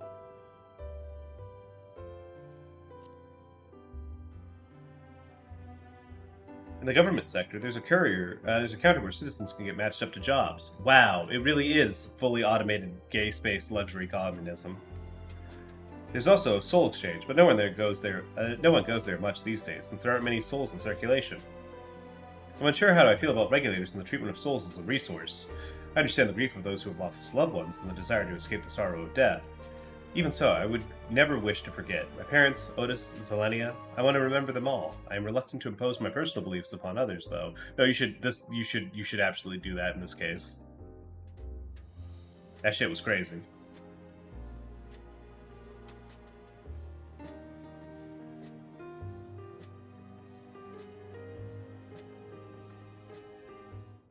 Like, there's a cycle of reincarnation in this world. Like, to just use souls as a resource is fucked up. Thanks for your help, Darian. I hope Queen Sphene, or just Sphene, will be... this is a bad disguise, what you guys are doing right here. Sorry about that. I got a little carried away with the conversation. It's alright. Darian and I told her about the places we can see from here. Really? That's great. Right then, why don't we stroll through the residential section and stop at Mosaic? We can take a break there.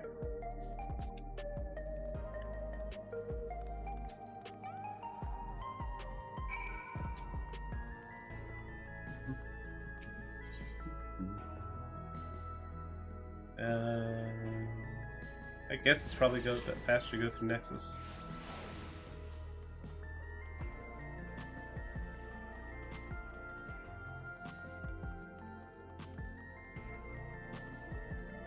My one regret is that this shield clips through this cave this bad.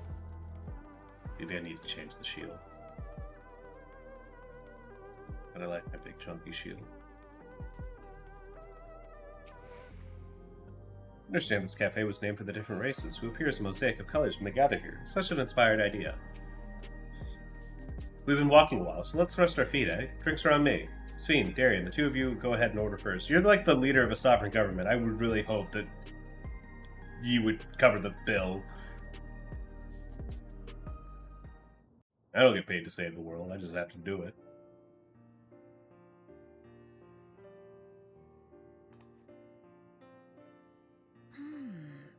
So many different drinks. I can't decide. Ooh. I'll have this, please. A Dali coffee.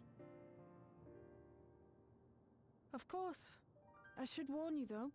Dali beans are an older variety known for their strong bitterness. Still want one? The bitterness is the best part. Have you decided as well?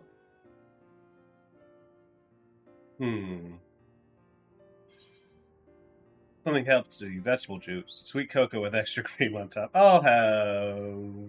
I don't really like coffee.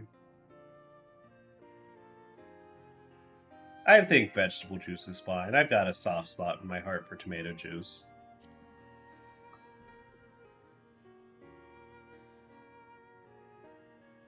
Vegetable juice. Otis used to drink it all the time. Yeah, sounds about right. I'll have your drinks ready in a moment.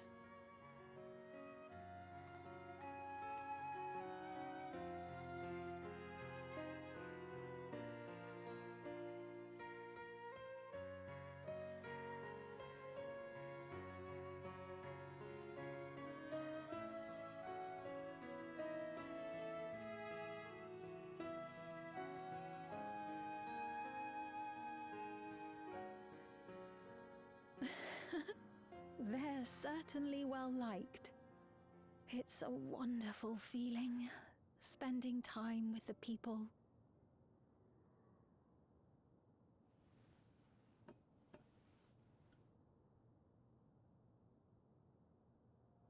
There's just something so bizarre to me about like such a perfect Starbucks coffee cup lid.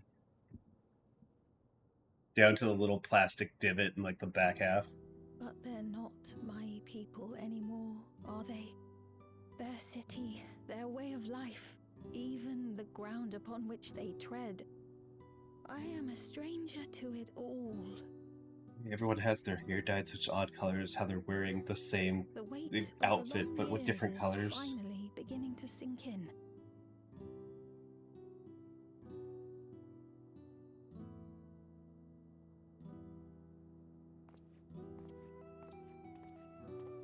Your Majesty, is that you? No, the fuck it's not. You keep walking, kid. Well, I'm sorry to disappoint, but I am not Queen Sphene, though I'm often told we look alike.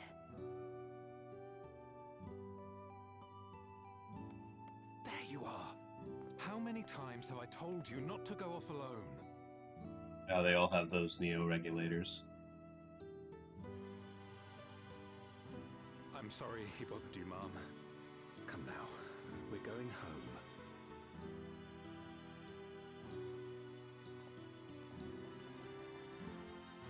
Bye, not Queen Sphene. Good job. Good disguise, everybody. I do not know that boy, nor does he know me. No one does. That's Another true. harsh reminder that I have no place here. Oh, hold up. That's not necessarily true. Yet, no matter how much things have changed, I am happy. I am. For Alexandria has endured. Our sacrifice was not in vain.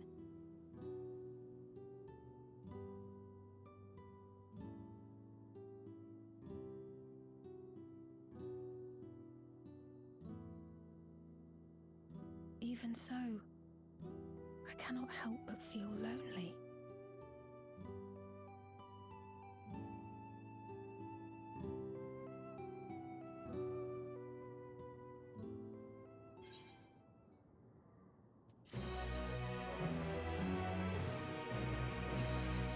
I'm so lonely, I no longer have a place in this world. Quest complete! Thanks for the money.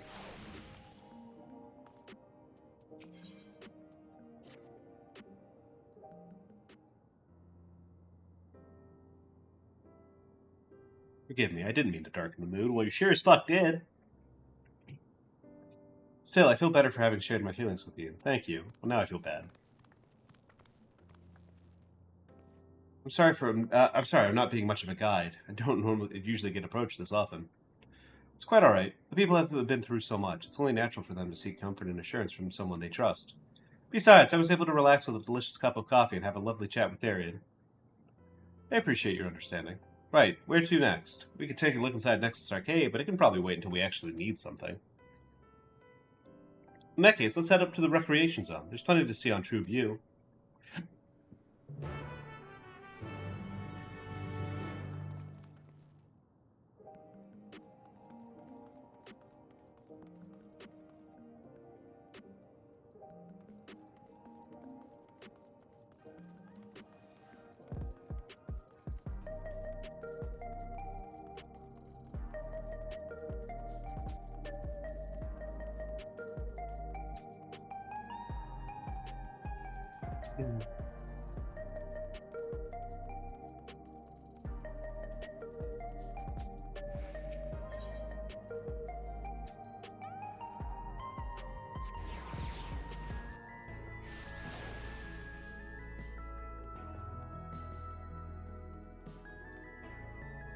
Ads for the Arcadia.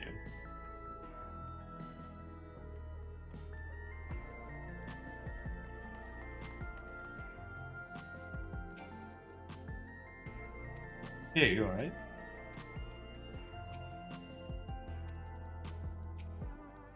He looks pale. We need to find a place for him to rest. Thank you. When I was on my way to attend to some business, when the memory of being killed here came flooding back, the danger is past, I know, but the terror lingers. For all the comfort I've offered others in my work, I can't seem to comfort myself. Try as I might, I can't shake this fear. My courage has completely deserted me. I need to rally his spirits. So what I'm doing here is I'm going to turn on auto run, and then type in the emote really quick, so that way I don't have to actually sit and wait to do the emote. There we go.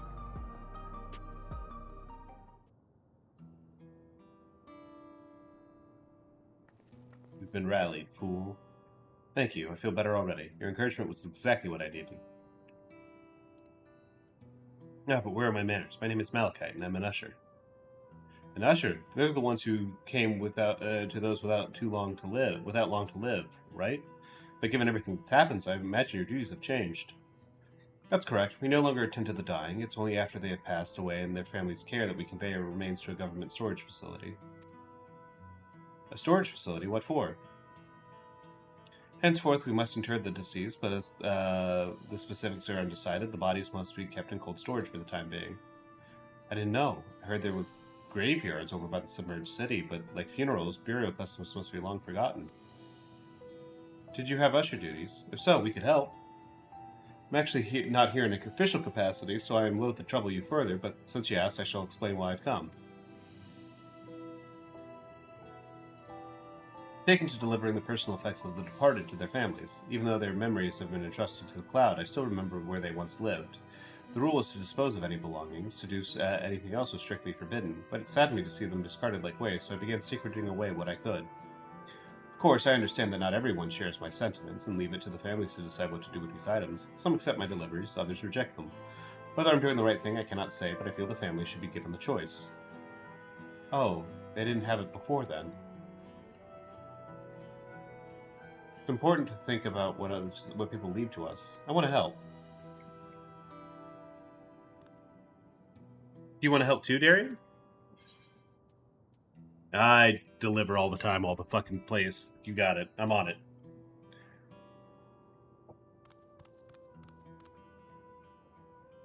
I'm truly grateful. Now there are 4 items to be delivered here in the recreation zone. I leave them in your care.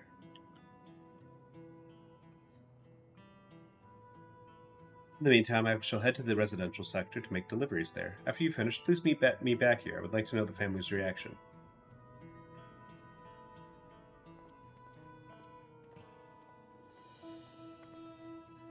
You know, there have been people in Tuliyola who have had similar episodes due to the trauma of the siege. Would you mind if I went with Malachite, just to keep an eye on him? Only if you can handle these deliveries without me, of course. It's fine, it's fine. I'm sure I'll be happy for the company.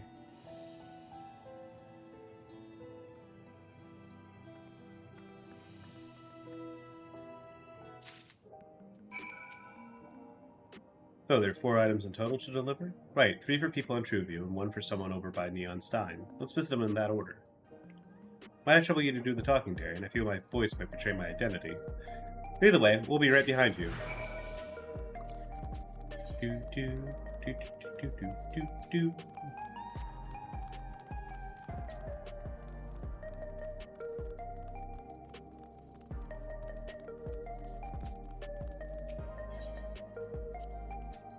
Even though they're gone, the memories of those of our loved ones gives us the means to reconnect with them in spirit. I'm sure the people who receive these items will treasure them greatly. I heard before about ushers clearing out the homes of the departed. No wonder you started thinking about their belongings.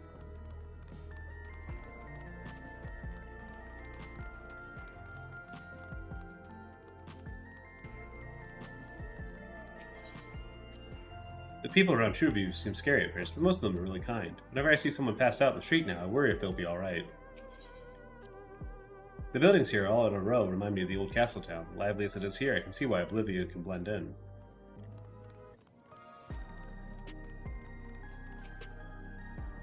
Is there something you need?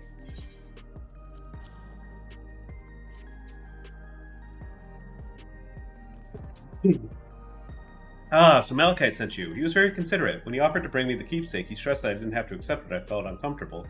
I can see why some would say no, but I couldn't do that. Now it's something that belonged to, not when it's something that belonged to my parents, who I understand now that I'll never see again. Having spare souls won't save us from the inevitable. That's always been the case. But now I find myself wondering about this and that, like how much longer I can afford to muck around with my brothers. But I won't bore you with my ramblings. Thanks for bringing me the keepsake, and give my regards to Malachite.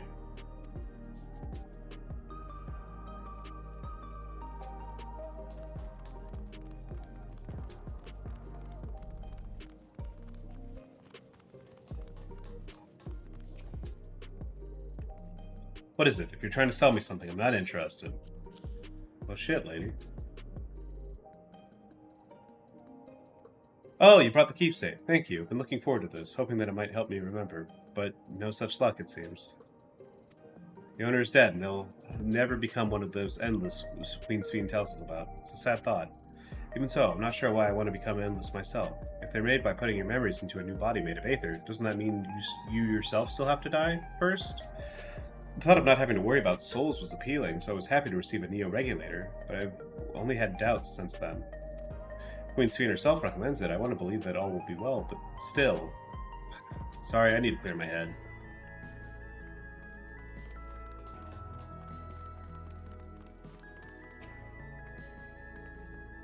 What? Where the fuck am I? I'm in Solution 9. Don't worry about that. This is about, like, 250 hours from where you're at right now, Eddie. You're good. Oh, hello. Do I know you?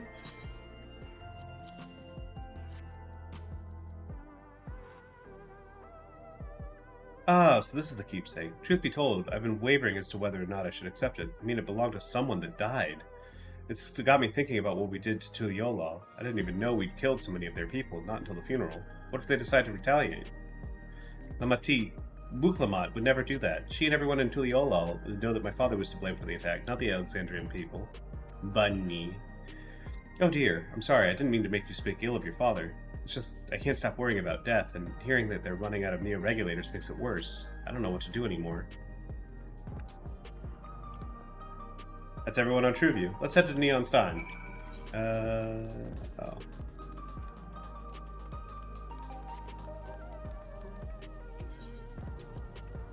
So you can purchase beverages from these machines? That's wonderful. I've always believed that technology should be developed for the benefit of the people. Genold's favorite energy tonic is a special formula, not like the ones they sell here. I wanted to try one, but Shale wouldn't let me. That's smart.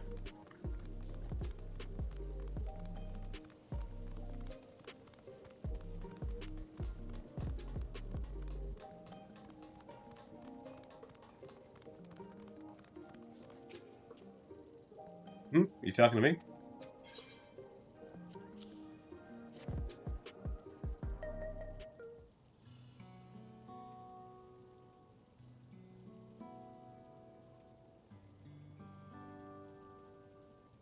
I was gonna make a joke about only Eddie being able to hear my voice and me speaking in her head, but the fact that you have my reactive on the screen actually.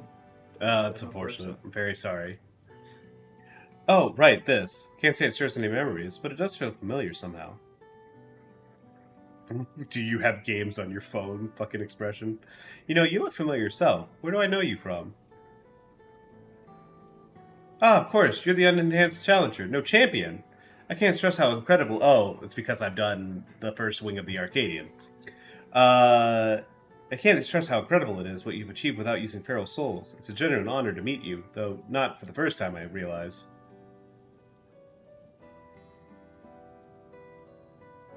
It was at the infusion station in the government sector. It wasn't my finest moment, as you might recall. Yeah, I do remember this guy. You're the Arcadian fighter who was desperate for souls. You're the one who yelled at Sphene to her face. Yeah, you were the one who was, like, super desperate. That's right. I'm sorry you had to see me like that. Anyway, seeing as we're pre-meeting properly now, the name's Lathander. I used to fight in the Arcadian, but not anymore. I took Queen Sphene's words to heart and found a new job where I could put my knowledge of physical conditioning to use. As you know, lots of people who were badly hurt when the mechanical soldiers malfunctioned, and I've been assisting with the rehabilitation. It's not something I ever imagined myself doing, but here we are. Not many people can help others like you can. I think it's great what you're doing. Thanks. It's encouraging to hear that. There's this fellow who has to learn how to walk all over again. Becoming endless would solve his problems, but he's determined to overcome them the hard way, even with the body he's got. With the body he's got. Seeing that gave me a newfound appreciation for my own body. It's a gift from my parents, a sturdy thing that survived the arena, and I need to take better care of it. Hello. Hello, hey Dizzy. Welcome back. I'm the only blue-scaled Ubigo besides my father. Lamatisse once told me that. I don't know about how my father felt about it. There are times it hurts to think about the things we share. Still, I don't want to lose that. Even if I could look the same as an endless, I would never throw away this body. Most people find it hard to do so, I imagine. Just the thought makes me feel uncomfortable about the whole becoming endless affair. But I need to get back to work. It's nice talking to you, and thanks for the delivery. Is that just a tiny adult, or is it a child? That's a child. That is a child Mamuja. I was also surprised earlier. They just kind of look like that. I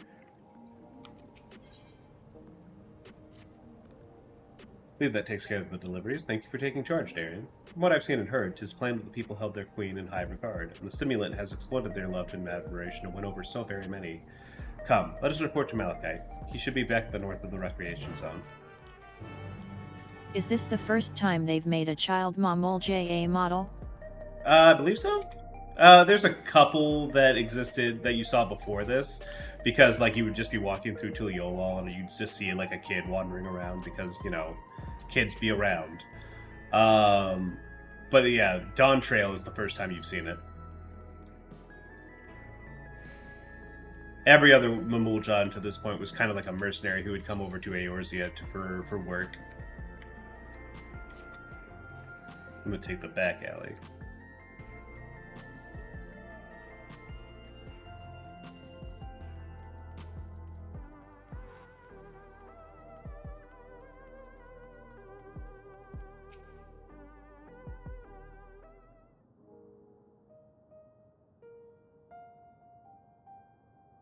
Thank you for your assistance. With this, every delivery I had planned for today is accounted for. The reactions I received were mixed. While some were glad, others decided they did not want the items after all. How was your experience? Everyone accepted their items, but they all felt differently about them. One person couldn't remember the keepsake's owner, another couldn't stop worrying about their own death. I see. It's difficult indeed to predict how the people might behave when confronted with reminders of loss. Of late, I've come to believe that we are, each of us, the sum of the moments we've shared with our loved ones. When they pass away, we lost our memories of those people, we lost a part of ourselves. It's a thought that saddens me to no end. If our memories of the departed are no longer entrusted to the cloud, I wish that those already taken could be returned to us. You're making a bunny? Oh my fucking god, I need to see pictures all the time. Who where what bunny? Eddie's making a bunny. With all my friends, I must... Well, my friends... Sorry, what was that? OMG. Yeah. Well, my friends, I must resume my formal duties. My thanks again for your aid. Eddie, you should make a Final Fantasy XIV bunny in Tomodachi Life. That's so you're so right. So true, bestie. Malachite speaks true. Our memories are what define us. They form the path we walk to where we are. My endless self, I expect, was much alike to me in the beginning. But I cannot become like her, no more than she could become like me, for once our paths diverged, so too did our lives and experience. Really, really upset Graha's not here for this. Oh well. That's true. Even if we start from the same place, we all have different journeys. At some point, things like our goals and our way of thinking are bound to change. The Endless Fiend was one possibility. A version of myself who made the choices I want to believe I never would. I'm beginning to come to terms with the fact that I did, though.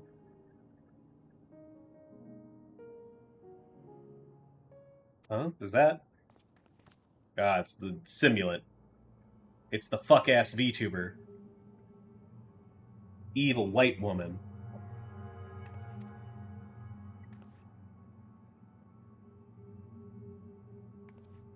This is clearly a trap. He was looking straight at us. If I didn't know better, I'd say she wanted us to follow her. I have a bad feeling about this, but we might not have a better chance to figure out what she's up to. We're going after her, right? Yeah.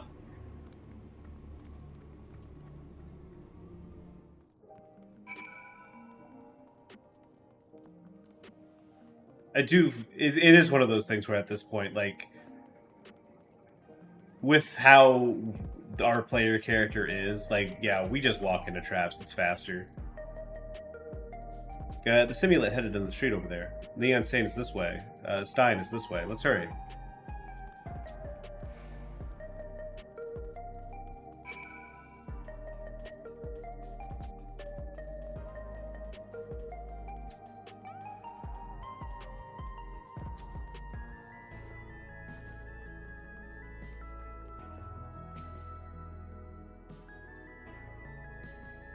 I love how it's like, look at, follow her down this back alley, and it's like the widest street you've ever seen.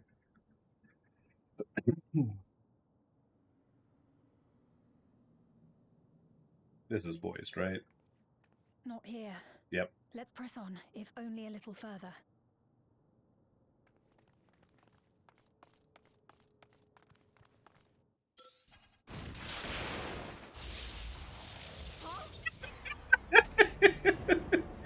You know what? That's probably the best plan anyone's ever had for dealing with me in a while. Hey, are you alright?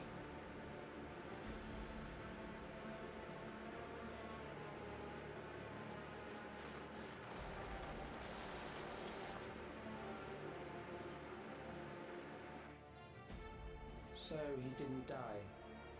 Vexing, but expected.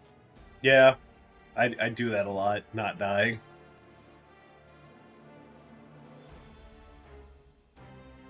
That was about the strongest bolt we can produce within Everkeep. What now? We obtain more precise measurements. Narrow the range of variables to avoid unnecessary trial and error. That is the most expeditious course of action. Who is this fuck-ass child, and why, and how soon can I kill him?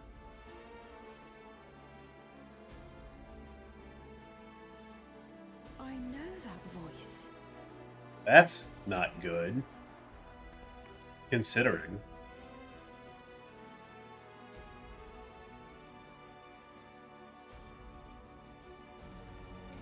You there! Yes, you! We have important business with you. Hey, what's your fucking deal? We left something in your keeping. The key to interdimensional fusion. You will kindly return it to us, yes? Oh, fuck no.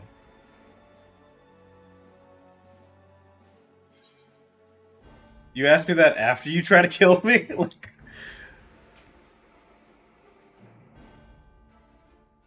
Now that you mention it, the other way around may have been more appropriate. Keep that in mind next time. If I had the key, I wouldn't need to be cruel and turn away so many people. Far more than 5,000 could become endless and know eternal happiness. They're gonna fucking steal it. They're gonna try to invade every other fucking reflection again. Again. Jesus fucking Christ.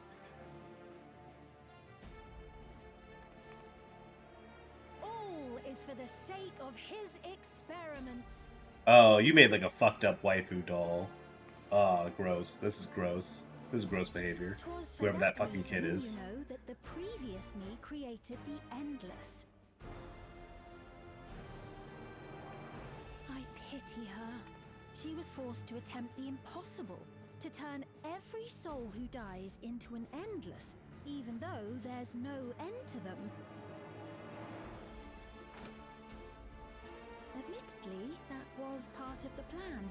Her desperation would drive her to claim the key and use it. And sure enough, she did just that. I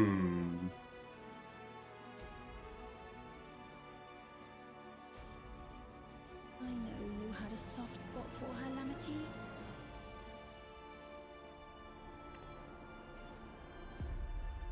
So for what it's worth, I'm truly sorry.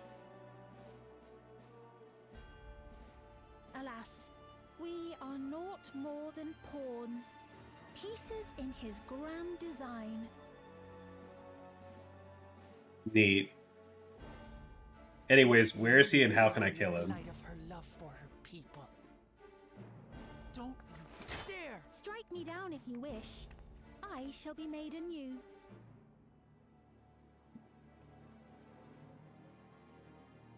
And I doubt many would look kindly upon the vow of resolve of Tuliolol if she attacked a neighboring queen, and not for the first time. The fact that we got forgiven for killing both of their sovereigns and like within like a couple of days is crazy, actually. Damn you. It really shows how much they were fucking up the program. Anyways, where are you and how can I kill you? Like, genuinely, what the fuck is the point, dude? What are you doing? What's going on?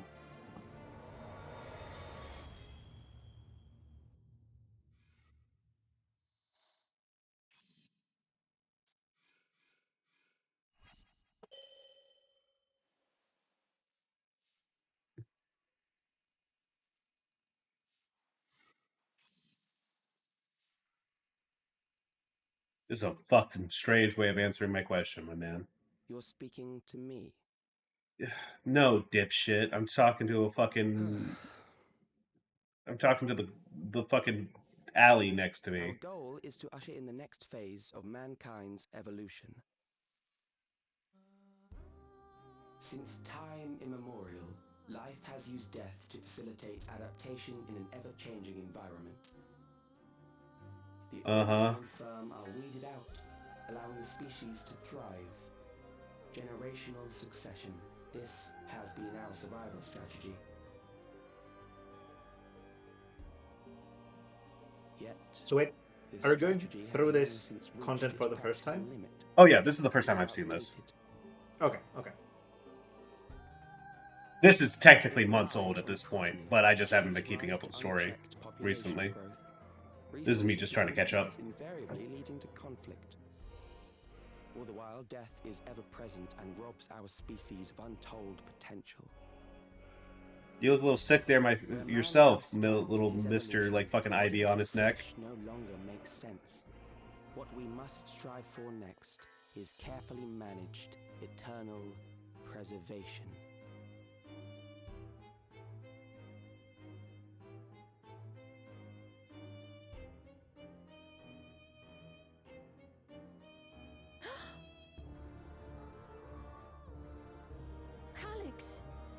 You're Calyx, aren't you? This dude is old then.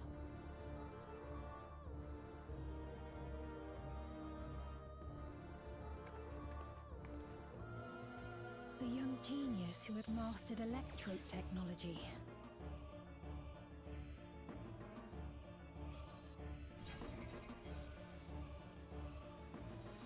He founded the scientific collective known as Preservation and devoted himself to developing a cure for the paralysis which plagued our people.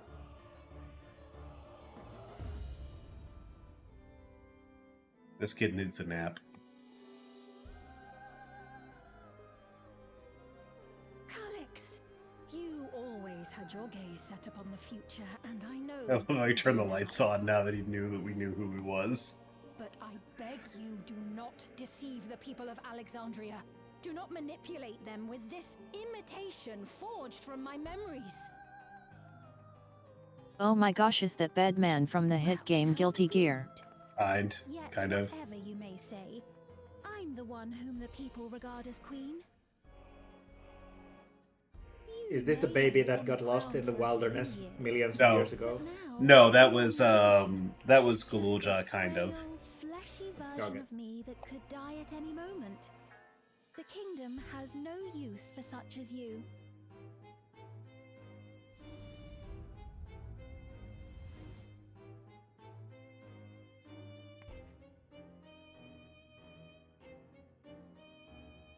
Our demand is simple. Surrender the key. Refusal will necessitate consequences. Or I could find the building you're in and bring it down to the foundations. Have you considered this?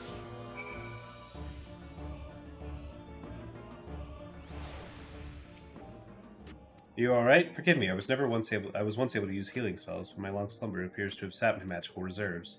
It's frustrating to be so powerless, but perhaps I must accept my newfound limitations. Alright, we're gonna go ahead and call it here, because I got something going on in about 30 minutes, and I want to grab some dinner before that. We'll probably pick up with this again tomorrow, because I'm off work tomorrow as well. So I'll probably start a little bit sooner. We'll hopefully get through to at least, like, 7-4, maybe even 7. Get into 7-5 before we wrap up tomorrow.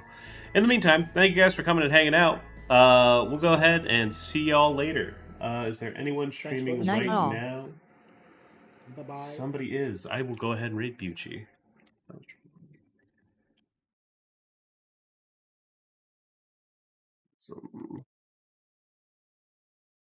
Alright. In the meantime, thank you guys for coming out.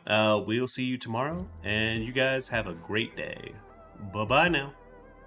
Bye-bye.